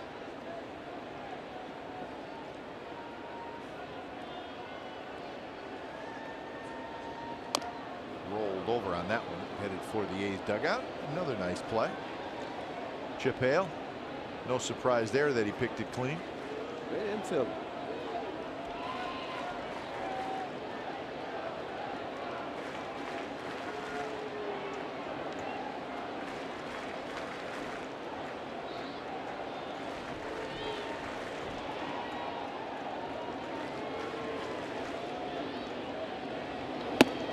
Inside. Pedroia not happy with that. 2-2.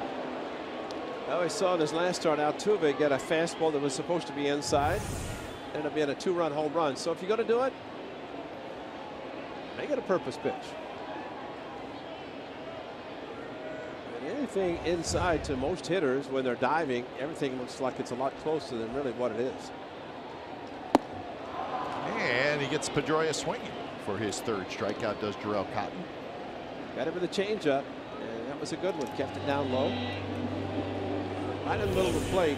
And if you could get this to go down, which he does, velocity, tremendous change in the velocity, and it's a strikeout on a very, very good hitter. So 1 away. Here's Andrew Benintendi, who has doubled twice and knocked in a run.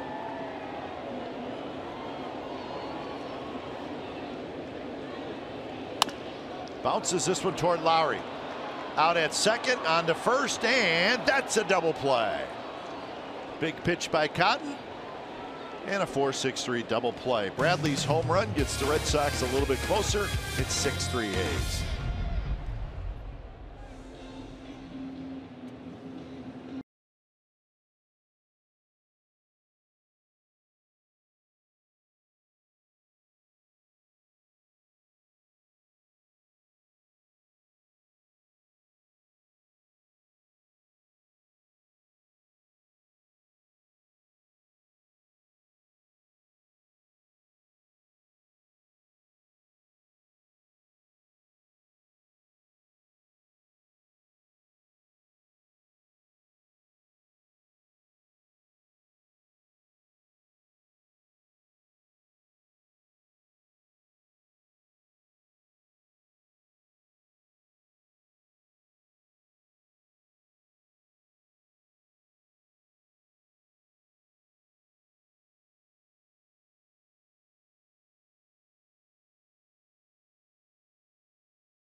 NBC Sports California is brought to you by Roaring Camp Railroads. Take the beach train to Santa Cruz or the Redwood Forest train to Bear Mountain.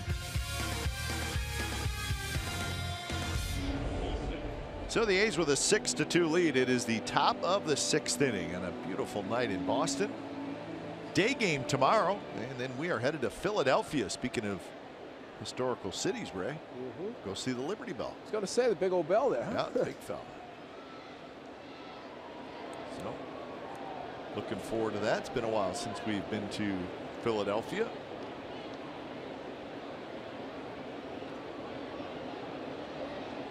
No reason why you and I can't check out the Rocky statue, maybe run up the stairs a little bit. I have to walk. Huh? I don't know if I hear that song, I may get inspired. That's what I'm saying. We'll get that song going for you. And me. It'll be like Rocky and Apollo. Eat some raw eggs before we go for a run. Go beat on some big old beef in the cooler. God, we're going to Philadelphia. Yo, Adrian. David Renetti's wife's Adrian. And Olsen gets hit. That one was kind of a heat seeker up and in.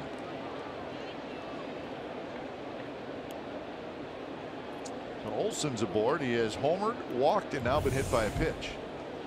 This pitch is going to run up and in and get him right near the number. Might have been it for Fernando Abad. Farrell wanted Abad to face the left-hander. He does, but doesn't get him out. So when it's time for change, think Speedy Oil Change and Auto Service, your trusted oil change, tune-up, and repair experts.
Drive of the game, Matt Olson just keeps doing it and making a lot of people happy. And this home run into the bullpen of the Athletics on an 0-1 curveball from Doug Fister.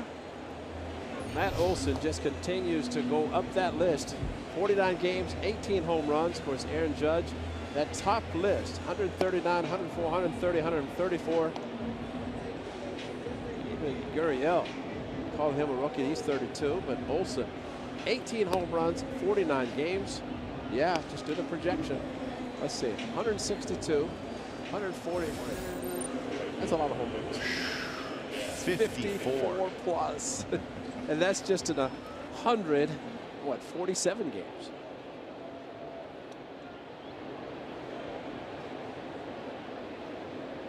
Pretty good.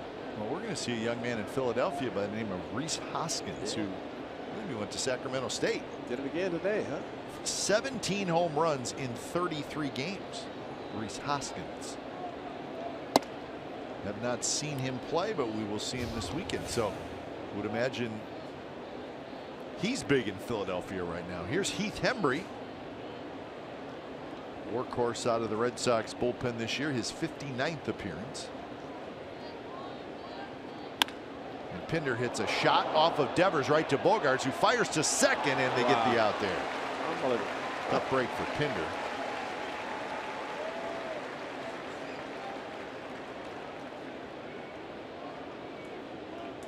Devers, if he fields it, it's probably going to be a double play, but it was a smash. And hit hard right over to Bogaerts, who didn't even have a chance to get behind him to back up. You're right, Pinder, bad luck there. And covering second, getting the lead runner, and Olsen, who had to, well, got there as quickly as possible, but not quickly enough. So with a 1 out, here's Maxwell. And the first pitch on the outside corner, first strike. Mariners and the Rangers are underway. No score, bottom of the third in Arlington. It's game 3 of a 4-game series, with each team having won a game so far.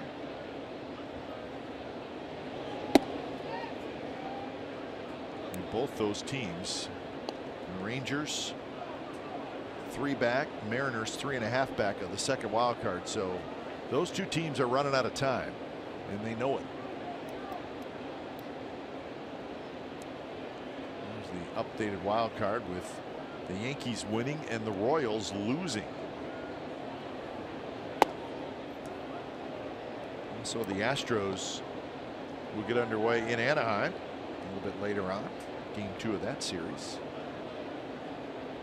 Fires and Skaggs will be the pitching matchup. Last night Houston won 1-0 behind Verlander. Line drive headed for the right field corner.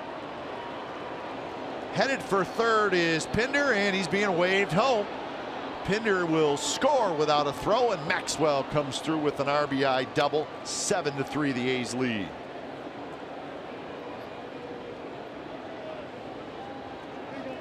Nice to have the speed of Chad Pinder. Also nice that the ball is down on the corner, so he could score easily, making it an easy call for third base coach Steve Scarsoni. So a nice double in front of Dad. He's got to be happy. No pacing around for him tonight. I don't know if they allow him at Fenway Park anyway, but this is a great shot down on the corner. The outfielders have a tendency to bunch towards the middle into the gaps, and down in the corner goes the ball, and scored easily from first base's Pinder after he reached on a fielder's choice with the ball hit hard to third base.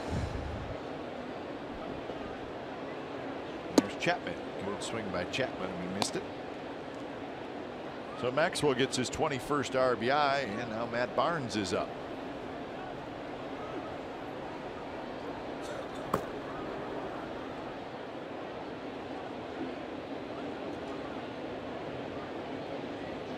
Chapman has grounded to short and struck out. 95 miles an hour from Hembry. See where the Brewers and the Marlins, who are scheduled to have a weekend series in Miami. That series has been moved to Milwaukee. The Hurricane doing some damage, obviously, in Miami. They just flip-flopped, and they're going to head to Milwaukee, and the Marlins will be the home team in Milwaukee. Captain America.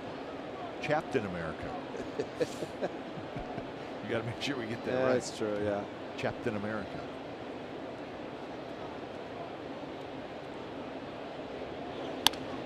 And this one fouled straight up over our head. What does this one say? Matt Chapman, best third baseman ever. Wow. It's a young fan who's says, I'm going to go back in the history books and give you my opinion. A young man, this is only his 67th big league game. I don't care. He's the best ever. Maxwell will go to third as that one to the backstop.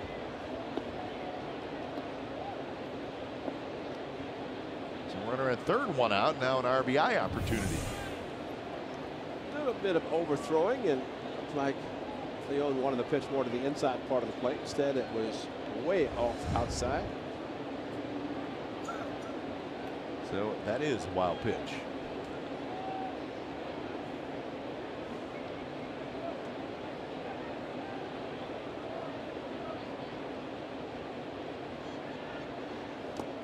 Now 3-2, and that one skips in the dirt.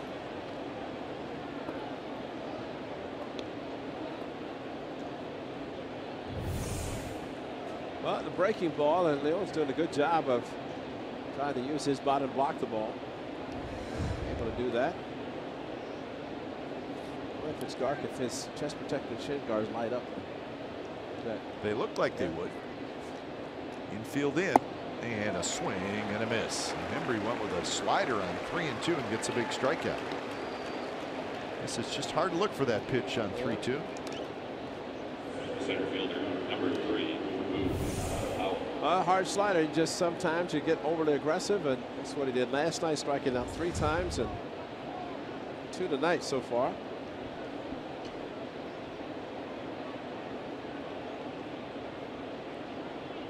So it's up to Boog Powell to try to get Maxwell home. Slider is low.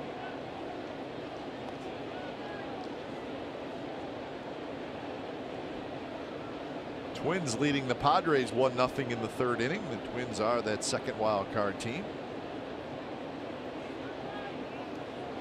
Interleague series in Minnesota.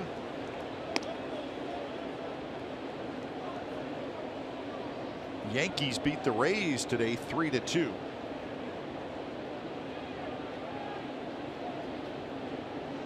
Yankees right now 3.5 games back of the Red Sox in the East.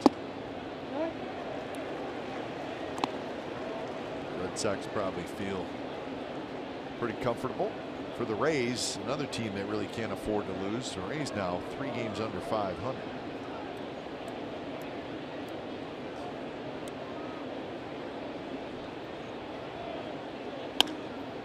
Not stop. Toward left, Benintendi backs up, still backing up. A couple steps in front of the wall. He makes the catch. Side retired, a run for the A's. So we're going to the bottom of the 6th. A's 7, Red Sox 3.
Host Fan Appreciation Weekend, September the 22nd through the 24th, during the final weekend home series against the Texas Rangers. From great prizes to seat upgrades and even game-worn jerseys, there are so many ways to win. Visit athletics.com/FAW, F-A-W, for tickets. That's athletics.com/FAW. See all the great fans at the Coliseum that final weekend. Of course, the Mariners right after for 3 games, but bottom line, it's your weekend, a fan appreciation weekend at the Coliseum, 22nd through the 24th against the Texas Rangers. And out on Saturday, great fireworks show, the Star Wars fireworks show. When it's time for change, think Speedy Oil Change and Auto Service, your trusted oil change, tune-up, and repair experts. Liam Hendriks comes in here in the 6th inning. So Jarrell Cotton goes 5. He's leading 7-3. It'll be Betts, Moreland, and Ramirez for Boston.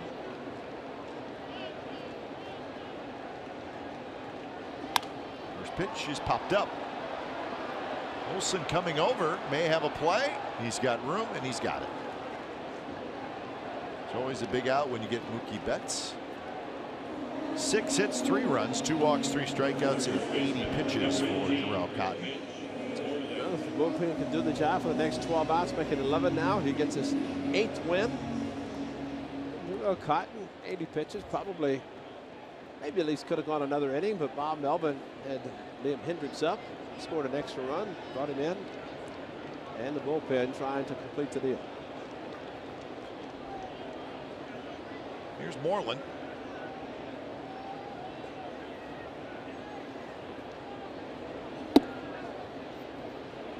It's a Moreland at bat in the 3rd inning. Maybe the biggest at bat of the game. Yes. 6-2. Red Sox had the bases loaded, right? Bases loaded, 1 out. Bases loaded, 1 out. With a run in already. And Moreland hit a big bouncer to Olsen, who grabbed it, stepped on the bag, threw home. Maxwell put the tag down. And the out was recorded. It's a double play, and the Red Sox got just the 1 run. But it was an inning where you could see it just starting to unravel a little bit. Well, the concern was Moreland doing what he's done so often against the Athletics. And fortunate for the A's, it didn't happen in those actually first 2 at-bats, because he had a runner at second in the 1st inning. Popped up to Maxwell behind the plate. We talked about Dustin Pedroia, the success he's had against the A's. Moreland, similar success, only the long ball, but fortunately tonight the A's are pitching him well.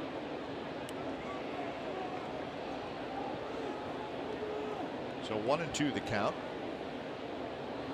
So Moreland has fouled out and then hit into that double play. Reaches for that one, pokes it foul.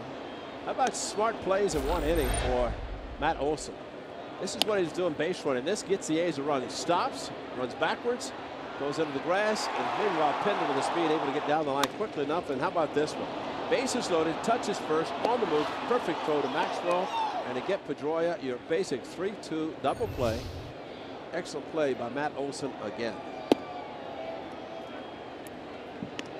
Tim Kirchen, of course, as mentioned last night, in town, and was talking and raving about the young players of the Athletics, including that young man, Matt Olson, who's homer tonight and made some great defensive plays. Base running, excellent. Matt Chapman, strong throw at 3rd base across the diamond, now playing at shortstop. Good young core players, and Tim, who knows a lot about the game and does a good job, said it's fun to watch the Athletics play. And for all the A's fans who've been talking about the new ballpark, get a chance to see a bunch of these young players go into that new park.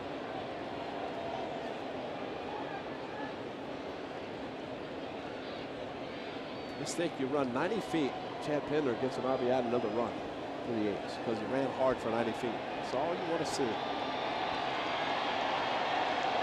2-2 the count to Mitch Moreland.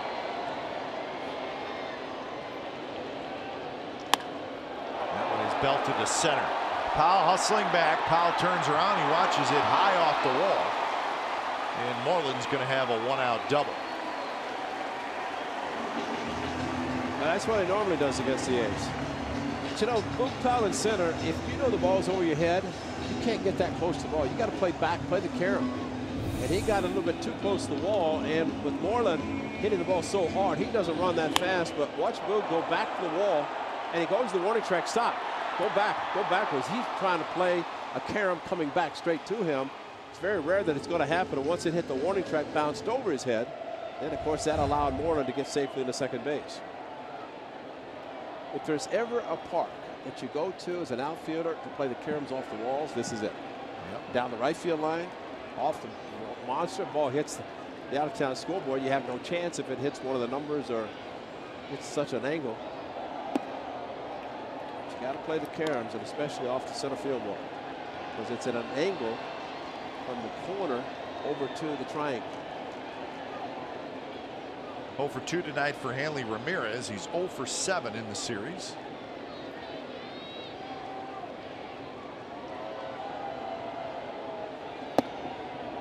A little bit low, 2-0. On deck is Rafael Devers.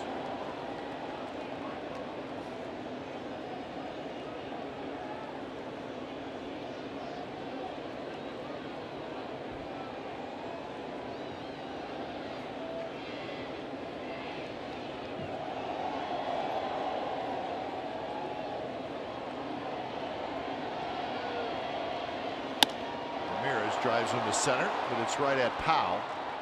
Powell's got it. That's out number 2, and Andy Ramirez remains hitless in this series.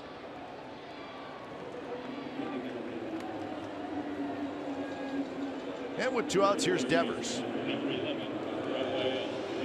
Rafael Devers.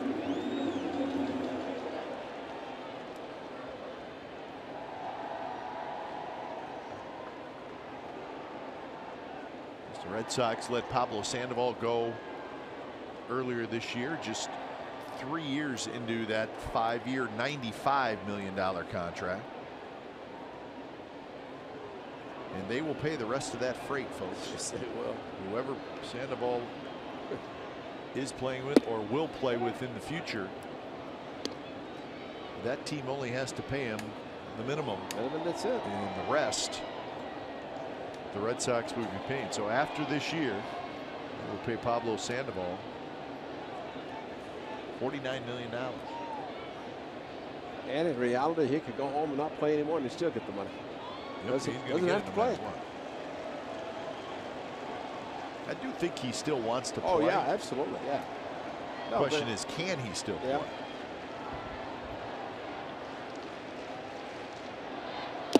The Red Sox, they said, you know what, we made a mistake.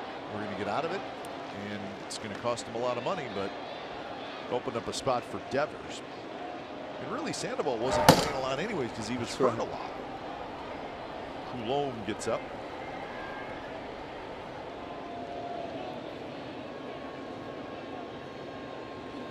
0-2 pitch is a fastball, a little up and away.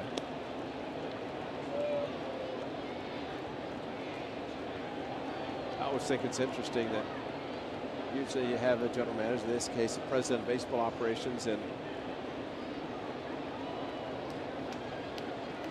I just hard to believe that. Oh, by the way, Mr. Owner, I made a mistake. He got $49 million. $49 million. Nick Dombrowski made that move. Lowry, a couple steps to his left, flips to first. Hendricks gets out of it as Moreland is stranded at second. We are moving to the 7th inning. 7-3 A's.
Cardinals, August 25th and 26th of this year at the Coliseum. Dennis Eckersley weekend. And of course, Gate D was dedicated to Eck. And then on Saturday, his bobblehead giveaway. Family and former teammates were on hand all weekend long. Steiny. So that was a fun weekend. It's always great to talk to Eck. He was in the booth with us. The career of the Hall of Famer Dennis Eckersley. Terrific closer with the Athletics. Pretty good starter before that with the Indians and the Red Sox. And there he is. Dennis Eckersley. Dave O'Brien to his left, our right. He's a broadcaster, Hall of Famer. And Dennis Eckersley grew up in the Bay Area and admittedly said, I'm going in as an Oakland Athletic. He did, and he gave it the Coliseum. So here's Marcus Semien in the 7th inning facing a new pitcher, Matt Barnes.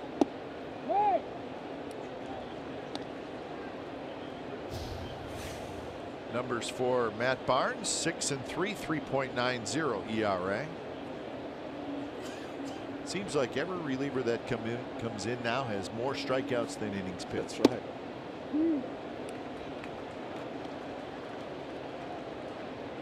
Isn't this guy a good friend of Manny Machado? They didn't like each other, did they? That was ugly. That was very. And you know, when you're in the same division, you're going to see him a lot. Like 19 times.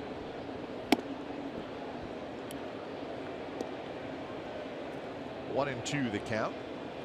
Manny Machado and his Orioles are struggling at the wrong time. Baltimore has lost 6 in a row. And they're in big trouble. 3 of those against the Indians. They're in their remarkable streak over the weekend. Orioles are winning tonight 2-1 in Toronto in the 7th inning, but I don't know if they have enough time. Said the Rays, they lost.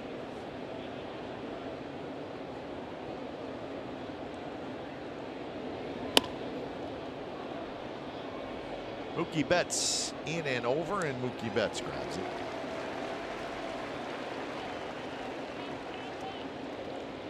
So the AL East is still alive a little bit with the Red Sox having this 3.5 game lead. Outside of that, it's really just the National League Central, which is still pretty tight. Cubs with a 2-game lead over the Cardinals and 2.5 over Milwaukee. So that's undecided yet. Everything else is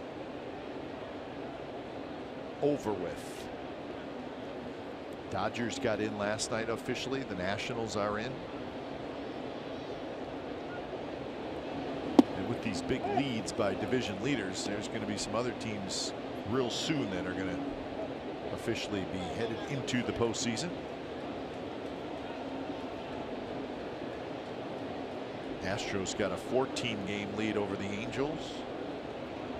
Indians got a 13.5 game lead over the Twins. So they're going to be there very soon. Matt Joyce will not be happy with that swing. As a matter of fact, that may be a swing you did not even get mad about. Just kind of chuckle at and go, I'm going to go get him. Follow through was great. The finish, picturesque.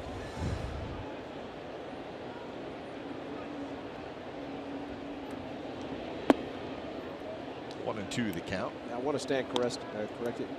Dave Dombrowski is the president. He did not sign Pablo Sandoval, but he did have to go to the owner and say, we're going to eat the contract. Yep. So it was his predecessor signed him, but sometimes you have to make a move, and we have seen that. I mean, they have a big guy that they're waiting to come back. His name is David Price. He was pitching today. Yeah, simulated game. I was here. And Dave Dombrowski, president of baseball operations. He who travels with the club. He is there all the time, always dressed dapperly. Red Sox with a $174 million payroll. That's 6th highest in baseball. But it's down this year from last year. Down quite a bit. Last year it was 191. This year 174. That would be David Ortiz off the books. That's true. Yeah.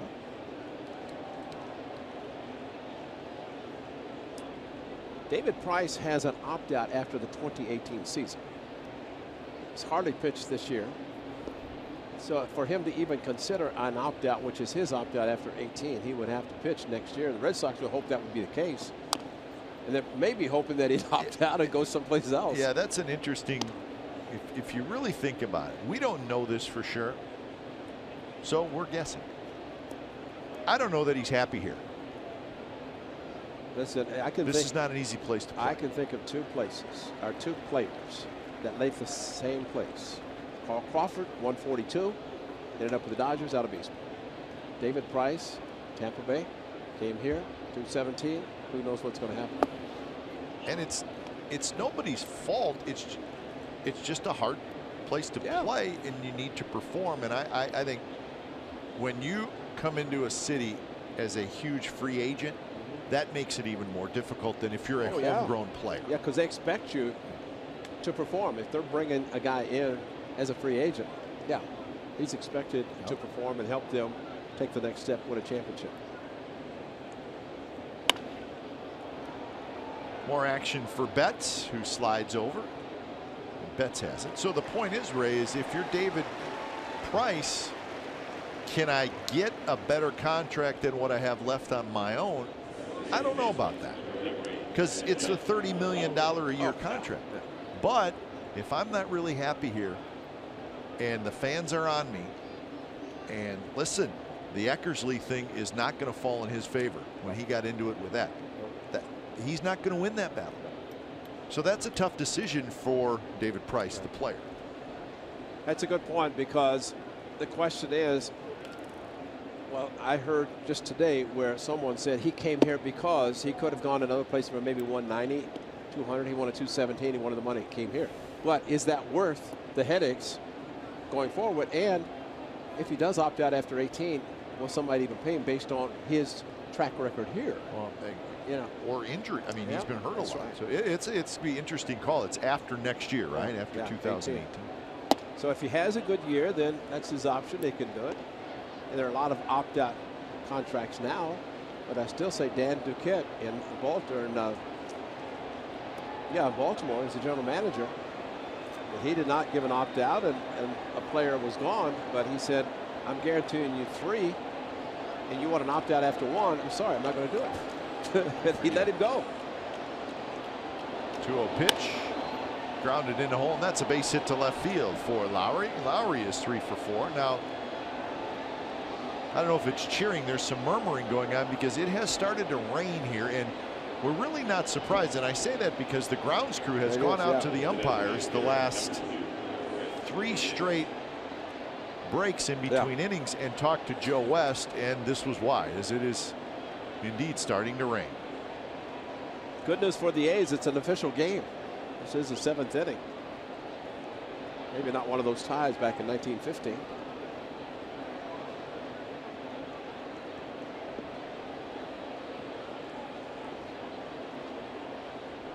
So here's Chris Davis. First pitch to Davis is high. It's actually starting to rain pretty good. Yeah, heavily, because you can see it. Yeah, just to our left as we look up into the lights. It's that TV monitor you have there is waterproof. Huh? I hope it is.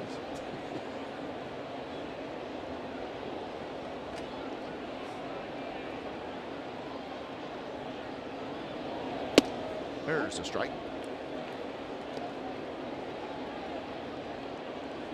I did not see rain in the forecast. I didn't either, to be honest. I just thought, in fact, Mickey Morbido talking about Philadelphia this weekend. He said at one time it looked like rain expected all 3 days, but then kind of forecast went away. Let's hope that is the case. Only 1 trip for the A's to 3 cities on this road trip. Line foul in the sweet level.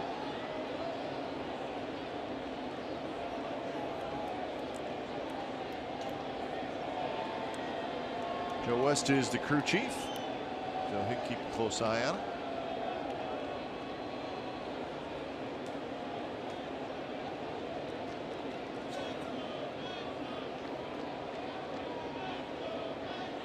Davis had an RBI single in the first inning. He's 1 for 3.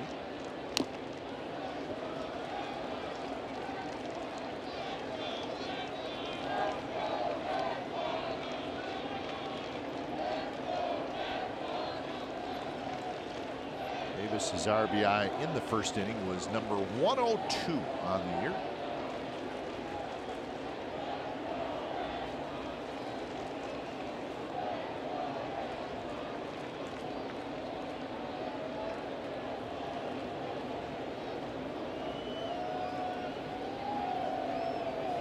Barnes delivers, and it's grounded, just foul down the third base line. Nice play down there.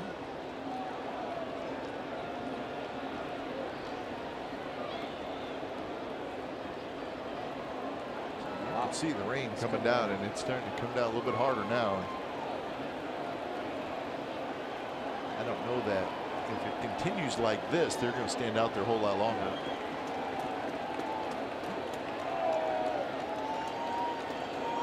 To Davis, and a swing and a miss. He struck him out.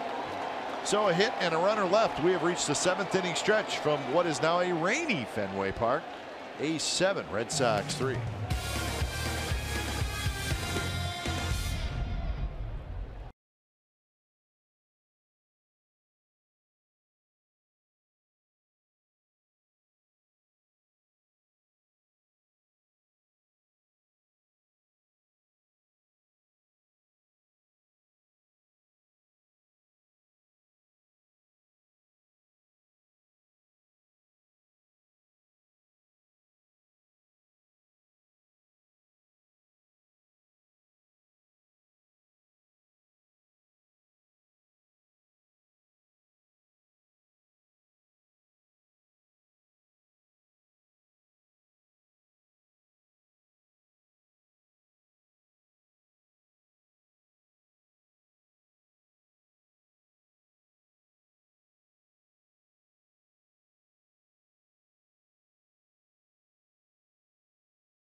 Sports California is brought to you by the 2017 Jeep Cherokee with an EPA estimated 30 highway miles per gallon. By Southwest, yes to low fares with nothing to hide. That's transparency. By Toyota, the full-line automaker with the longest lasting vehicles in America.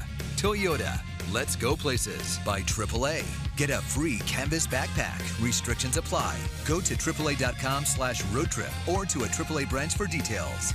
By the all-new 2017 Chrysler Pacifica. And by Xfinity.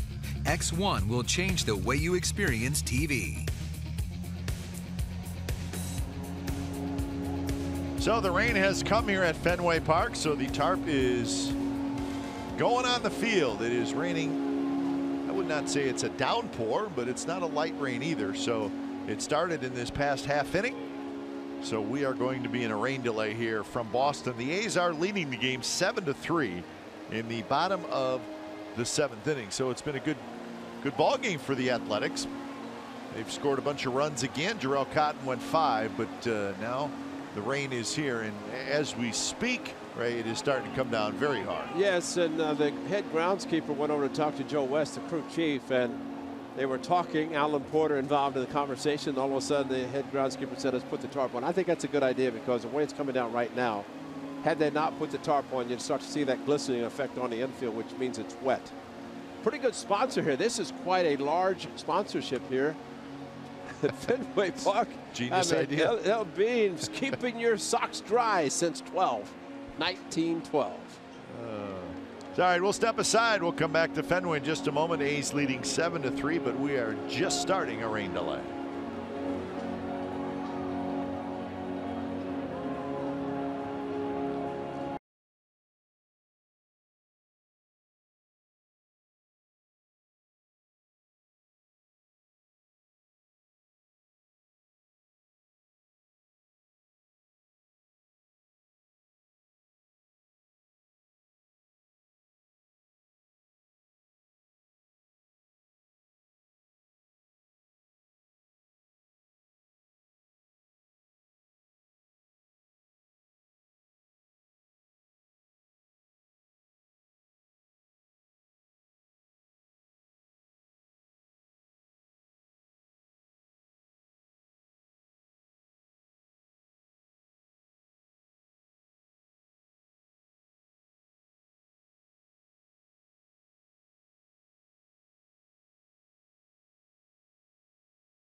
very hard. And I think if the tarp would not have been on the field, the dirt would have been a major issue, I think, because it did rain pretty hard for probably 10, 12, maybe 15 minutes. And yet they put water on it after they took the tarp off to make it. No, they put the soil absorbent on. But no, their jumbotron here, they've got some interesting dancers up, but they just keep going back. And the fans that are here, they've got one guy who just every time he's on there, they just start screaming and yelling and cheering him wildly. So when it's time for change, think Speedy Oil Change and Auto Service, your trusted oil change, tune-up, and repair experts. As Coulombe comes in as he takes over for Hendricks. Liam Hendricks pitched the 6th inning. You know, Bob Melvin would love to get an inning out of each. He got one out of Liam Hendricks. He'd like to do the same for Coulombe, and it's a mix and match for 12 outs, and they've gotten 3, now back down to 9, and trying to complete this to get the win for the Athletics in the 2nd game. This would be huge for the A's after losing 7 consecutive to the Red Sox here. And this is a house of horrors for a lot of teams, and especially if you're looking at the Red Sox record playing at home this season. So the first pitch to Sandy Leon, who is a switch hitter. So Leon hits from the right side for the first time today. So a 19-minute rain delay. Could have been worse, Ray. Could have been. Because at times when it comes in with the rain, it stays here. And fortunately for both clubs, it came and went and gone. We've had some bad weather here. Oh, we've had some cold weather here. That's why it's so shocking in September to be as nice as it is weather-wise as far as the warmth. See, Ryan Dole looks like he's ready to go. 1-1 to Leon. 2-1. Bradley to follow, and then Bogarts here in the bottom of the 7th. We were here, I don't know, I'm guessing maybe 4 or 5 years ago. Yeah. And I want to say it was very, very early May. Yes. And it was freezing. Exactly. And we did not roll the windows down, but we certainly kicked the idea around. Well, we've done it once in our 14 years together, Ray, and that was in Cleveland. That's right. When it was snowing in the booth. It was snowing. It was time to close the windows. Yeah. We thought about it that night here in Boston. Yeah, it was cold. Oh, man. And as high as we are, that wind, there's nothing to knock it down. But tonight, in this series so far, it's been very nice. Expected to be the same in Philadelphia, and maybe a little cooler in Detroit on the lake. But right now, this is very comfortable and very surprisingly nice in the month of September in Boston. 2-2 pitch is grounded. Foul. Chapman picks it up, but it's foul.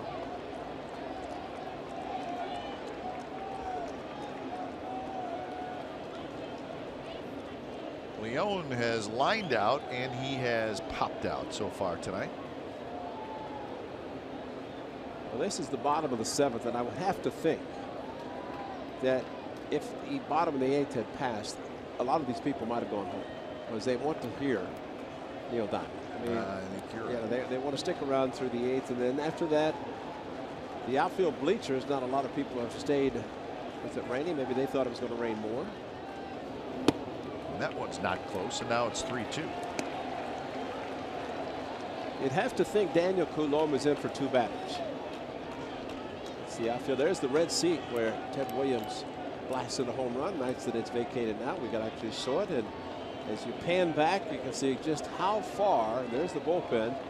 Hitting the ball over the bullpen is a major accomplishment. That high, almost impossible. I think he got it all. Line drive. Be careful down there. Those seats are so close to the field. You just got to be paying attention. He was, and he ended up with it. I don't know that he made a great play necessarily. It was a ricochet, and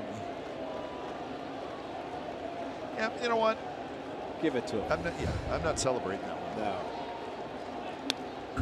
Foul straight back. Not if you take a carom like that and you end up in your stomach and you reach out. Oh, what a baseball, you know. Still have the ball. Are you okay? Well, give him the ball. Oh, there you go. Oh.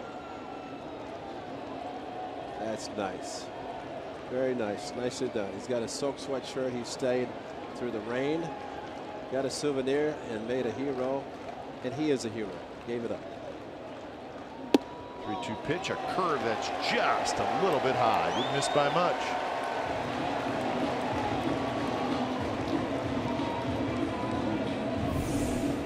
Well, it just did not break down enough for Wintelstedt.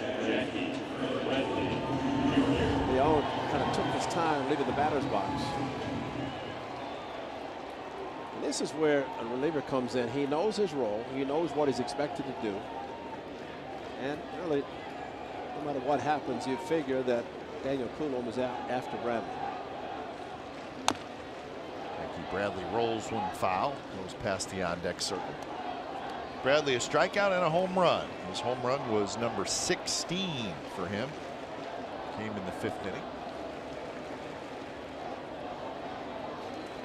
A's have turned 2 double plays tonight. A third right now would be tremendous.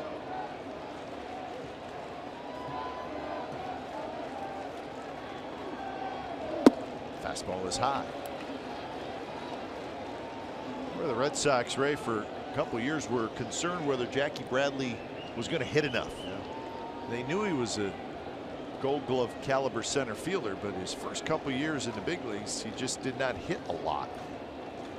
That changed last year. Last year he hit 26 home runs, knocked in 87 runs, hit 267. This is a high changeup from Jarrell Cotton. It was in the 5th inning. Then he would get a walk and a double play, and he was gone for the night. And trying to have his bullpen preserve him a victory, give him number 8. Bounces this one to Lowry. Lowry fires to second to get the out there. So Lowry, you could tell he did the right thing. He took his time because he knew that he was only going to get 1 out. And that's all he's going to get. And that's going to turn it over to Rondeau, but this is going to his left. Could have gone easily to first base, but instead gets the lead runner. And it's a big 90 feet not to give up. So a nice play by Jed Lowry to get the lead runner. So Dull is coming in to face Xander Bogaerts. 1 away here in the bottom of the 7th.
The A's new innovative program focused on increased benefits, flexibility, and discounts. The program rewards tenure and includes exciting discounts on concessions, eliminates ticket exchange location limitations, and provides exclusive new experiences and events for members. Renew or purchase new season ticket memberships now at athletics.com/2018. Be a part of it. A lot of excitement. New ballpark. Season ticket memberships, a lot of exciting things happening for the Athletics. Ryan Dull trying to get the A's back in the dugout as he has a couple of righties. The A's do have another lefty in the bullpen. In a 10-day, to see him out of this, lead off the next inning. So Bogarts and then Pedroia with a runner at first and 1 out for Ryan Dull. Cotton, Hendricks, Coulombe, and Dull so far. And this one's popped up. Lowry out, Powell in. Powell is there, and he's got it. Big out. It's kind of scary when you see the center fielder put both arms out. I saw that. Which would indicate. What does that mean? Normally it means yeah, that's what it normally means. But I'm thinking, no. Usually you wave your arms. You don't do this like, where is it? I mean, it looked like he had it all the way, but that's scary if you're somebody around. So 2 outs. Here's Dustin Pedroia. I mean, really, he's the only one that's going to catch it. Don't do anything. Just stand there and catch it. Pedroia 3 for 4 last night, 2 for 3 tonight. So 5 hits in the series for Pedroia.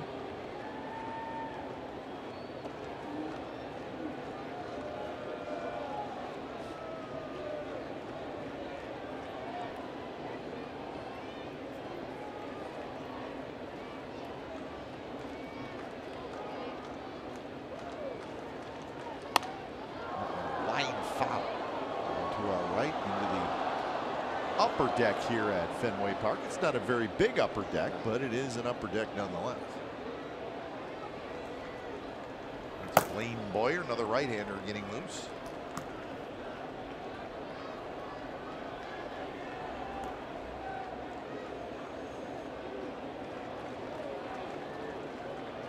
Straightaway defense against Dustin Pedroia. Reaches for that one, pops a foul. Right into our camera well again.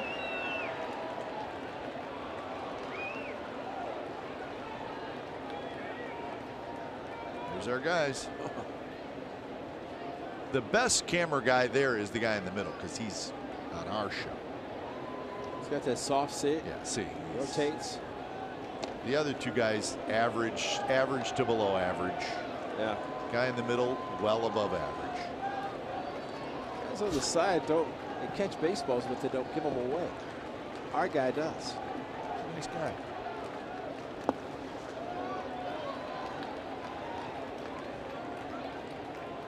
So 1-2 the count to Dustin Pedroia. You see lightning? Saw something. It's over the. I saw something. It's way over the John Hancock sign at center field. This huge bolt of what looked like lightning. Usually it thunders about 3 seconds after, but I don't hear anything.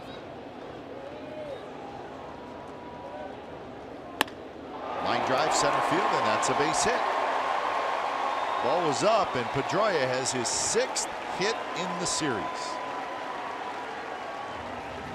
It is amazing, his setup, his load, and very aggressive. Even with a couple of strikes, you make a mistake, he can play coverage and see the leg kick, high fastball, maybe even out of the strike zone. But there's your lightning. Thank you, Blair.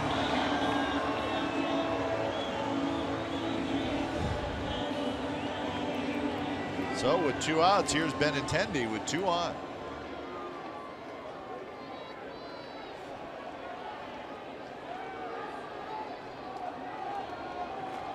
Each team with 8 hits now. There has not been an error in the game.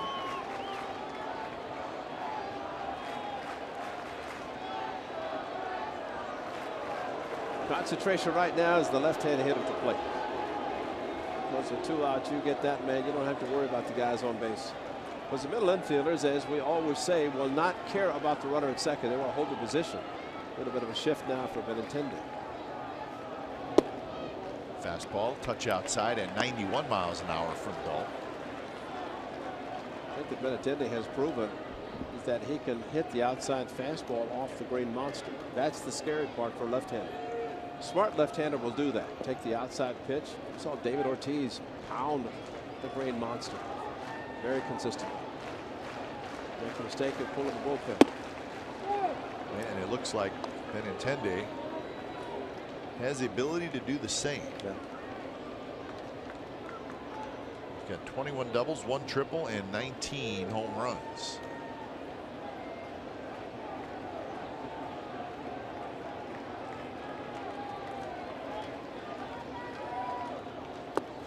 takes low.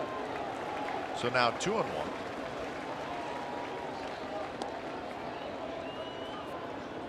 They scored 4 runs in the first inning. They got 2 in the third, and they added 1 in the sixth. The Red Sox 1 in the first, 1 in the third, 1 in the fifth.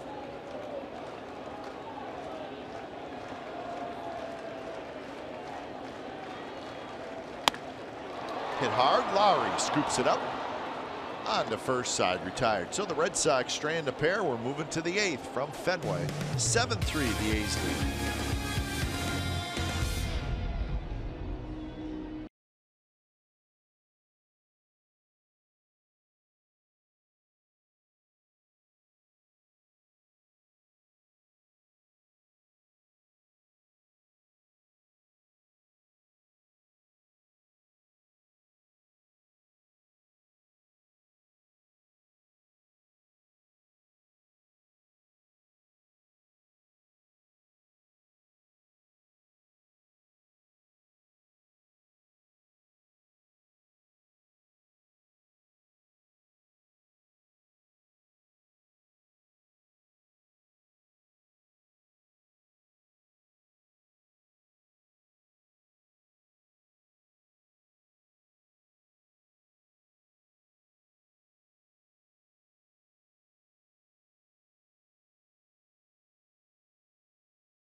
Insider Podcast is back on NBCSportsCalifornia.com. It's brought to you by Max Muscle. Log on each week as Insider Joe Stiglitz talks baseball with players, coaches, special guests, and more. Available on iTunes, Stitcher, Google Play, and Spotify. The guest is that man. Give me some. Dude, the man. We talked enough and he finally said something.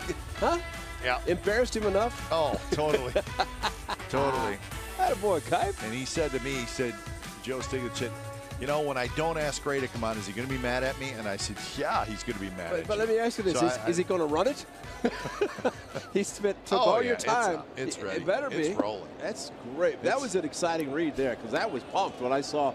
Because Delaire said, you're going to read this. Wait, what? See, you know what? And I see latest guest, Glenn. See, and I believe you. And I think that you're happier that I'm on there than if you were on there. Absolutely. No, See, that's a good broadcast. That's great. No, I'm pumped. I can't wait. What is it up now? Oh, yeah. I got to listen to it. It's something, I tell you. I said some nice things about you. Yeah. Why'd you waste your time doing that? They just rolled off my tongue, and I couldn't stop. Oh, that's exciting. Boy, I can't wait to go on that podcast. That's great. Matt Olson, a good rip facing Blaine Boyer, pitcher number 5 for the Red Sox tonight. You got a few. The guy that throws mid-90s with a fastball, curve slider, or curve and changeup. The bearded one. Pfister, Abad, Hembry, Barnes, and Boyer. And hanging up in left center field. And I think Olson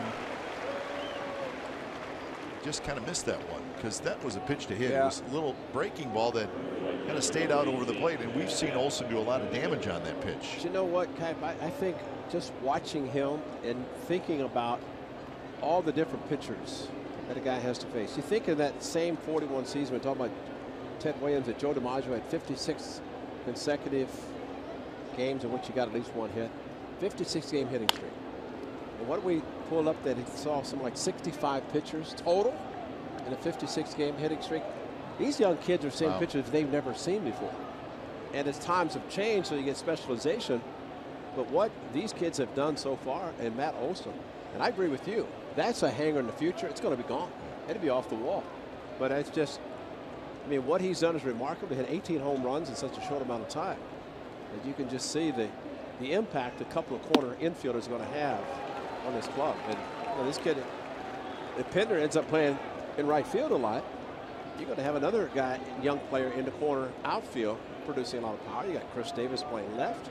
You know, Matt Joyce has 23 home runs in the season. So good home run numbers for outfielders, corner outfielders. And who knows? We may see Pinder in center. Remember in Seattle, somebody asked him, why aren't you playing Pinder in center? He said, I don't want to put too much on his plate, let him play in right field, which is a pretty good idea. But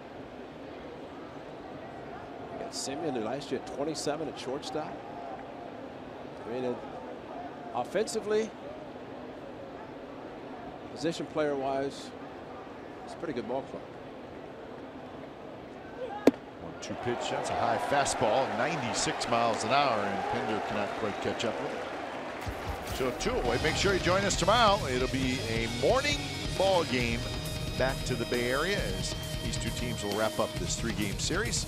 Daniel Gossett and Drew Pomeranz. Our coverage starts at 9:30 a.m. with A's pregame live. So Gossett and Pomeranz, 9:30.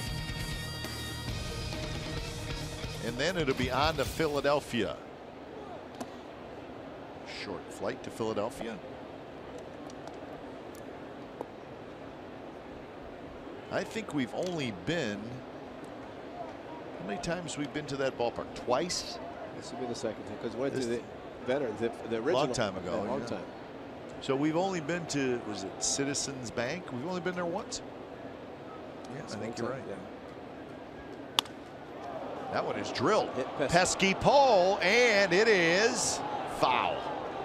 Not by much.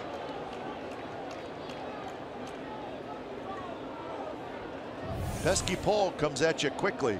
Yeah, just right in front of it, and yeah, it's a short distance. You got your autograph on the pole, right? No, you may be the only guy that has not signed the pesky pole. I'd rather sign the thousands of autographs. Out-of-town scoreboard underneath with it. There's probably some big leaguers on there. Might be some fans on there too. Yeah. 1-2 to Maxwell, who had an RBI double in the 6th. So a strikeout and a ground out for Maxwell. So he's 1 for 3.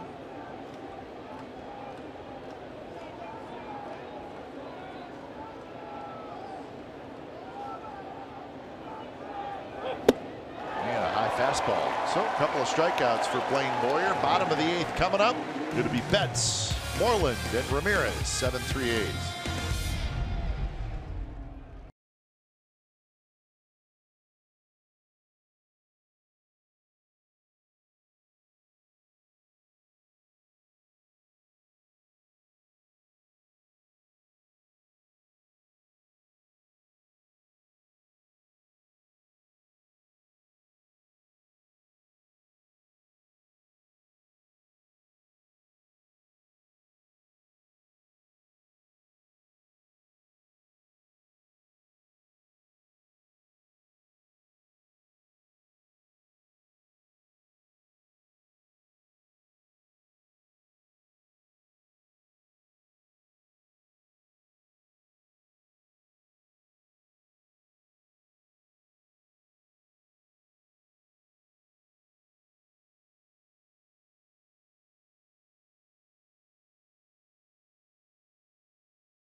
Copyrighted telecast is presented by authority of the Oakland Athletics and may not be reproduced or retransmitted in any form, and the accounts and descriptions of this game may not be disseminated without the express written consent of Athletics Investment Group, LLC.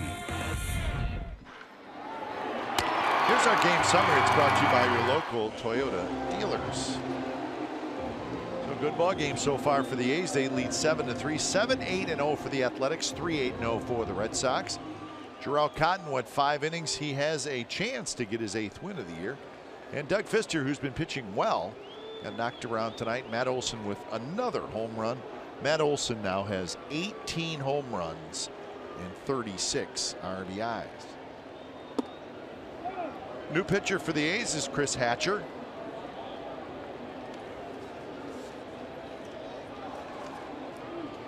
So Hatcher coming in to face Betts, Moreland, and Ramirez, and it's 1-1.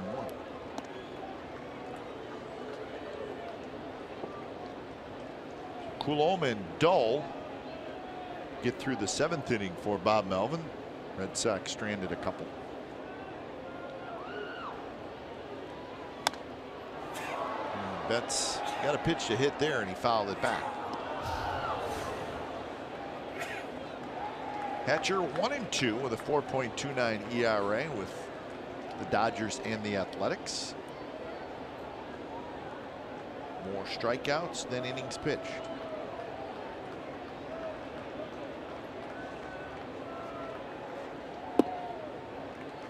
Mariners still leading the Rangers. It's 3-1 in the 7th inning in Arlington. Twins leading the Padres 1-0, 7th inning.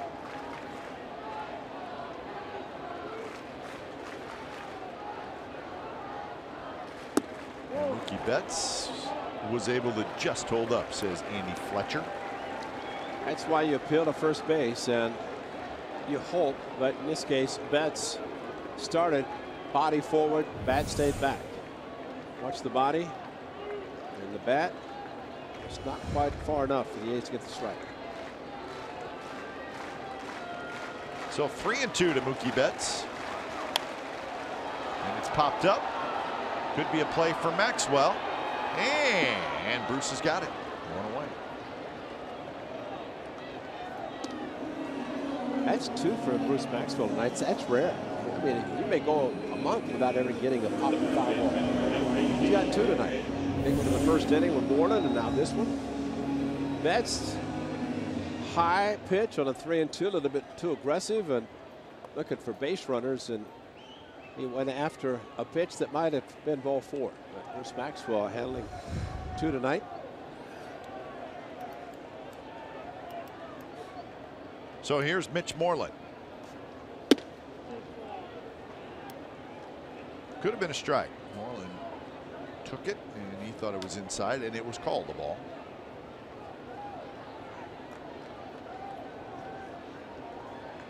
Moreland with a double in the 6th. He's 1 for 3.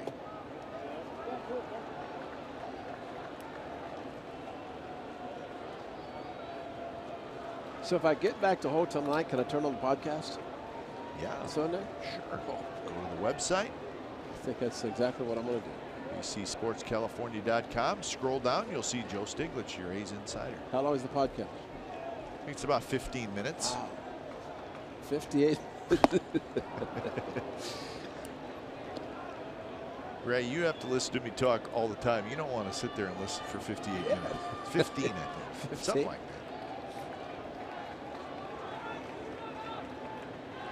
that. So it's an expanded interview, right? Yeah. It's a lengthy interview. It's all it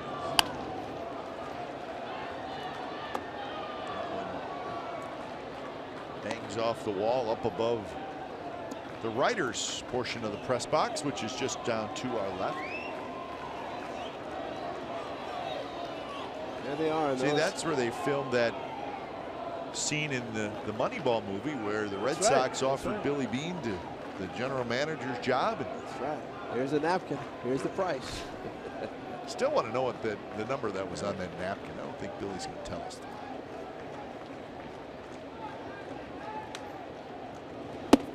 Inside, 3-2.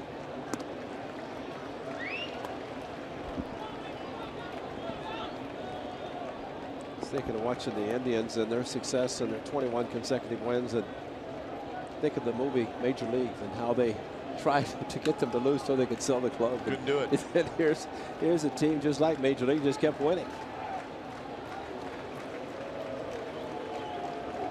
Too many good players on that Indians team from Major League. That's right. Willie Mays Hayes. Joe Boo. How about that position? Simeon right there, and he scooped it up, and that's out number 2. So indeed, the shift works for the Athletics. Simeon right up the middle, right to where he is. Unfortunately, Hatcher didn't get a glove on it, because that's, like we always say, turn around and see where your infielders are. And instinctively, a pitcher's going to go after the ball, but bottom line, turn around and see your infielder there. Fortunately, it was hit so hard by Moreland it got past Hatcher. And there are the guys that position. There's Ryan Christensen, AAA manager this year, standing next to Darren Bush, behind Chip Hale. So 2 away for Hanley Ramirez. Big swing by Ramirez, and he fouled it back. There he is, Ryan Christensen. First year, AAA manager this year. Spring training. Standing next to the skipper, former outfielder for the Athletics, inside the park home run down the right field line. Good speed, good manager, moving up the A's organization. You know, it's not easy being a minor league manager. I mean, it's there's different challenges. The travel is much more difficult. Travel that we have is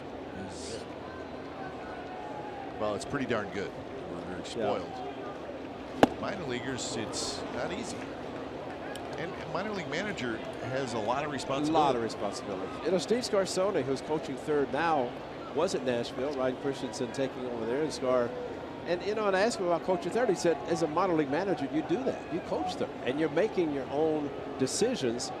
And Scar said the toughest part was looking into the manager and letting Bob Melvin give him signs, as opposed to whenever he was managing. Pinder's right there, and Hatcher has a 3-up, 3-down inning. We are moving to the 9th at Fenway. A's trying to even up the series at a game apiece. They lead the Red Sox 7-3.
Wow.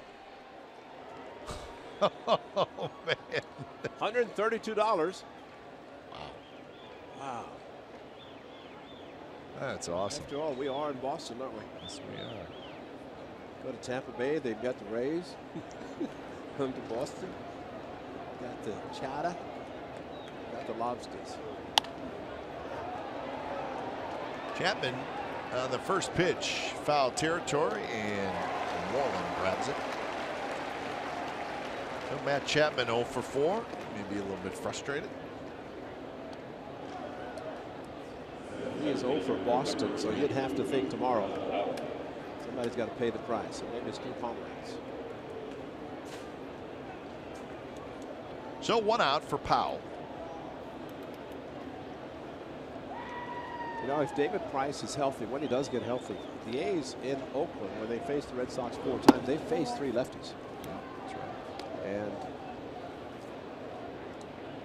the only righty, they had one right-hander that they did face, but they won 3 and lost just the 1, and that was the series finale.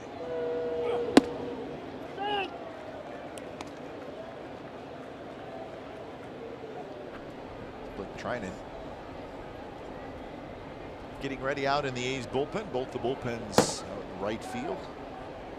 And this I like because 4-run lead is not a safe situation. But if you haven't won in a while and you're trying to win a game, it doesn't matter what the score is and what individual statistics might arise. But right now, you're just trying to get a W. And Blake Trinan is the 9th inning guy.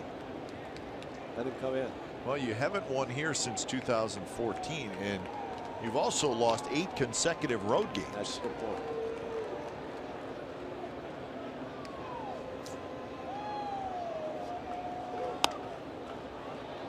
Powell fights it off, loops one foul up over the A's dugout. A's are 3-2 against the Red Sox this year, trying to make it 4-2. They're 15-18 against the American League East. That'd be great if they could win tonight, win tomorrow. Coming off a 4-game sweep of the Houston Astros. The team's going to be playing in October.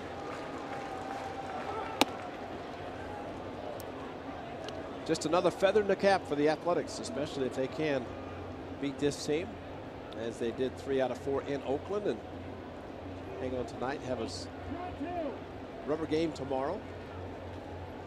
And a win tonight assures them of winning the season series.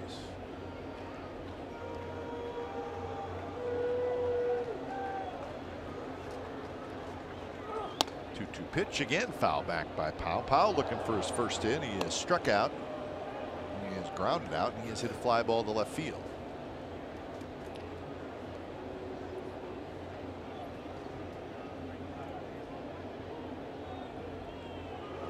Boyer, who had a 3-up, 3-down 8th inning. He's retired all 4 of the hitters he has faced. And another foul ball. So Powell with a good at bat. Well, the crowd paid attendance 36,366, but not a whole lot of that is left. The green bleachers way out in right field and center field, there's not much out there. So the rain kind of sent a lot of people heading for the exits. Benintendi in left field trots in a little bit, and he makes the catch. So Powell 0 for 4. Well, we got in-depth Raiders coverage every single day with insider Scott Bair on NBCSportsCalifornia.com. Sunday to Sunday, the home of the authentic Raiders fan is NBC Sports California. And the Raiders will be at the Coliseum this Sunday to take on the New York Jets. So first home game of the year for the Raiders after winning their season opener on the road. So the Coliseum will be jumping. So will Clay Wood. Clay Wood will not be happy.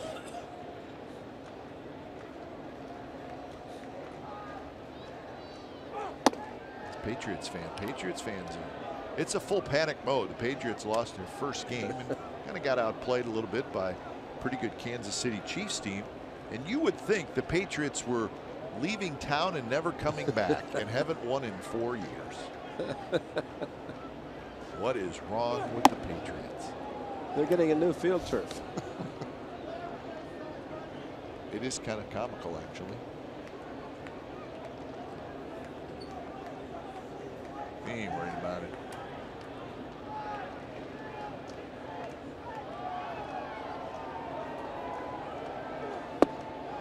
Slider in the count, 2-2. Simeon's 1 for 4 out of that leadoff spot as Bob Melvin seems to like him there. This is the 11th consecutive game that he has batted in the leadoff spot.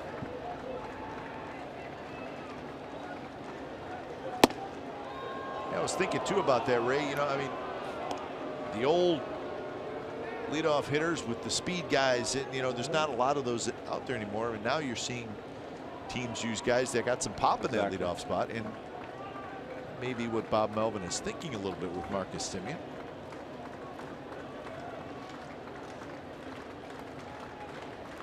Yeah, it's a great point because he really adds the speed and the power. 27 last year and healthy now, and try to complete it right now in the bottom of the ninth. So 7-3 A's lead. Treinen coming in.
The A's launch the final fireworks of the year. It's Saturday, September the 23rd for Star Wars Fireworks Night. Come as your favorite Star Wars character and enjoy the game against the Texas Rangers. Log on to athletics.com/fireworks for details.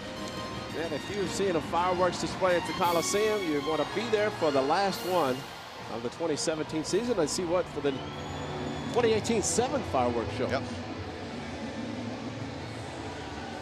So 7-3, bottom of the ninth inning. Treinen comes in. 6th pitcher for the Athletics. I think your guy's on the Jumbotron again. There he is. He entertained him during the rain delay. He's having a good time. Good for him. So Treinen comes in. Not a save situation. It's a 4-run lead for the Athletics. But so far, the bullpen has done a good job. Yes, they have. Great job. Hendricks with 1 hit. Dull with 1 hit. Hatcher, perfect. Trying to do the same thing. It'll be Devers, Leone, and Bradley if anybody were to get on the top of the order. Bogarts. First pitch is hit hard in the right field on a base hit. He swung at what looked like a ball. Yes, it was. But Devers has his first hit. So that's how the bottom of the ninth starts.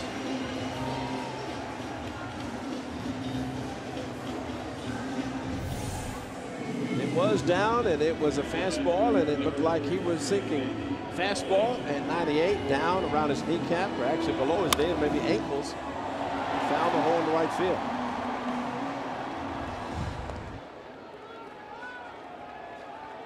So that's 9 hits now for the Red Sox.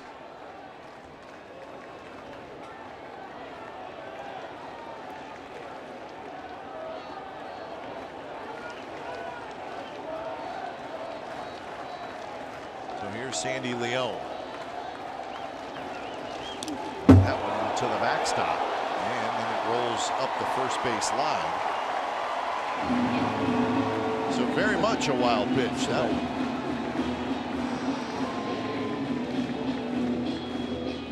It's not a good song to play. Wild thing, but this was wild. Almost hit Hunter Wendell in the right shin.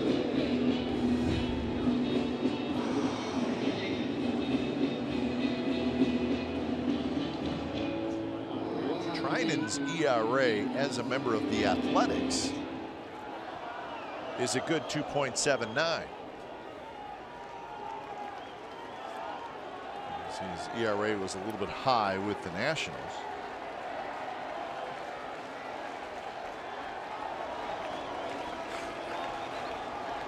No pitch to Leon. That's a strike. Leon has lined out. He has popped out and he has walked.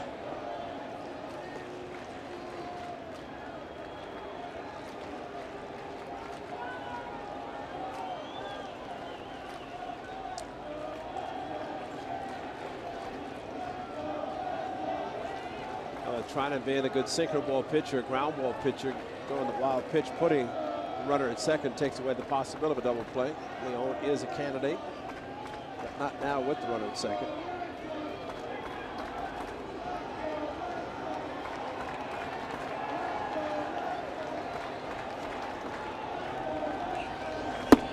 Good pitch right at the knees, and the count's 1-2. All right, Cut. Just going to do something here now, okay? Runner at second. Multiple signs given by Bruce Maxwell. Now see if logistically this can happen. Here comes the sign. Pitcher's going to agree into the stretch from the clubhouse to the dugout to the hitter. Not happening. Not happening at all. There's no way it could be. Swing. You're going to miss on a nasty slider from Trinan. That's the pitch. Yeah. So 1 away here in the bottom of the ninth. This pitch to the back foot, and you have to think fastball. 89-mile-per-hour slider in the dirt. Nice block by Bruce Maxwell, and a tag because first base is unoccupied.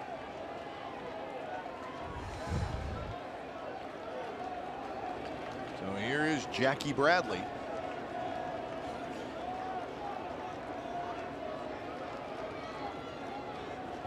Bradley has struck out, homered, and reached on a fielder's choice. And he chased a high fastball, 98 miles an hour.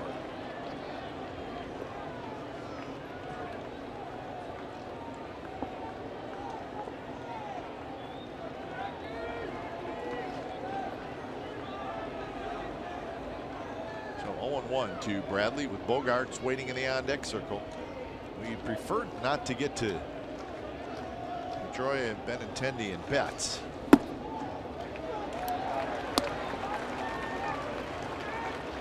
An easy 99.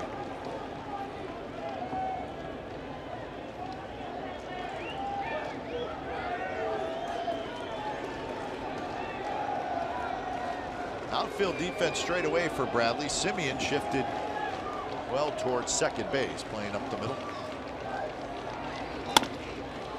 Bounce to Lowry, gets a nice hop, and that's the second out here in the ninth.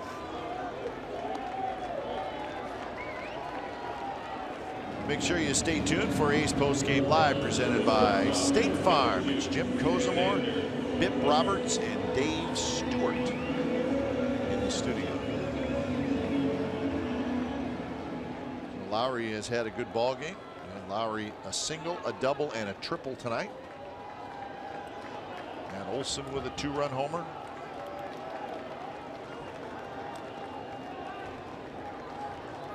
Double by Bruce Maxwell. He scored 4 runs in the very first inning. Strike called to Bogarts.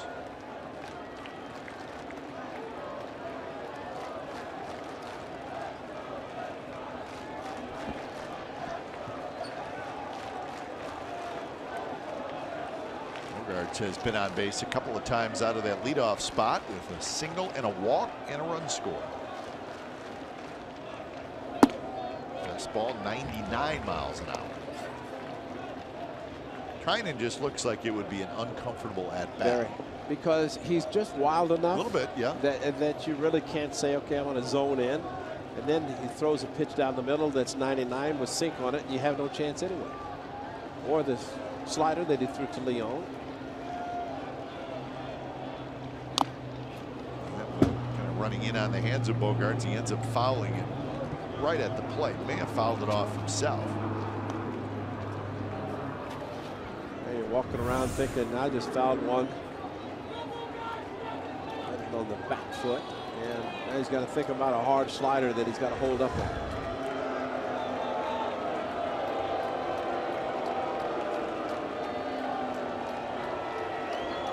The Yankees chasing the Red Sox. The Yankees won.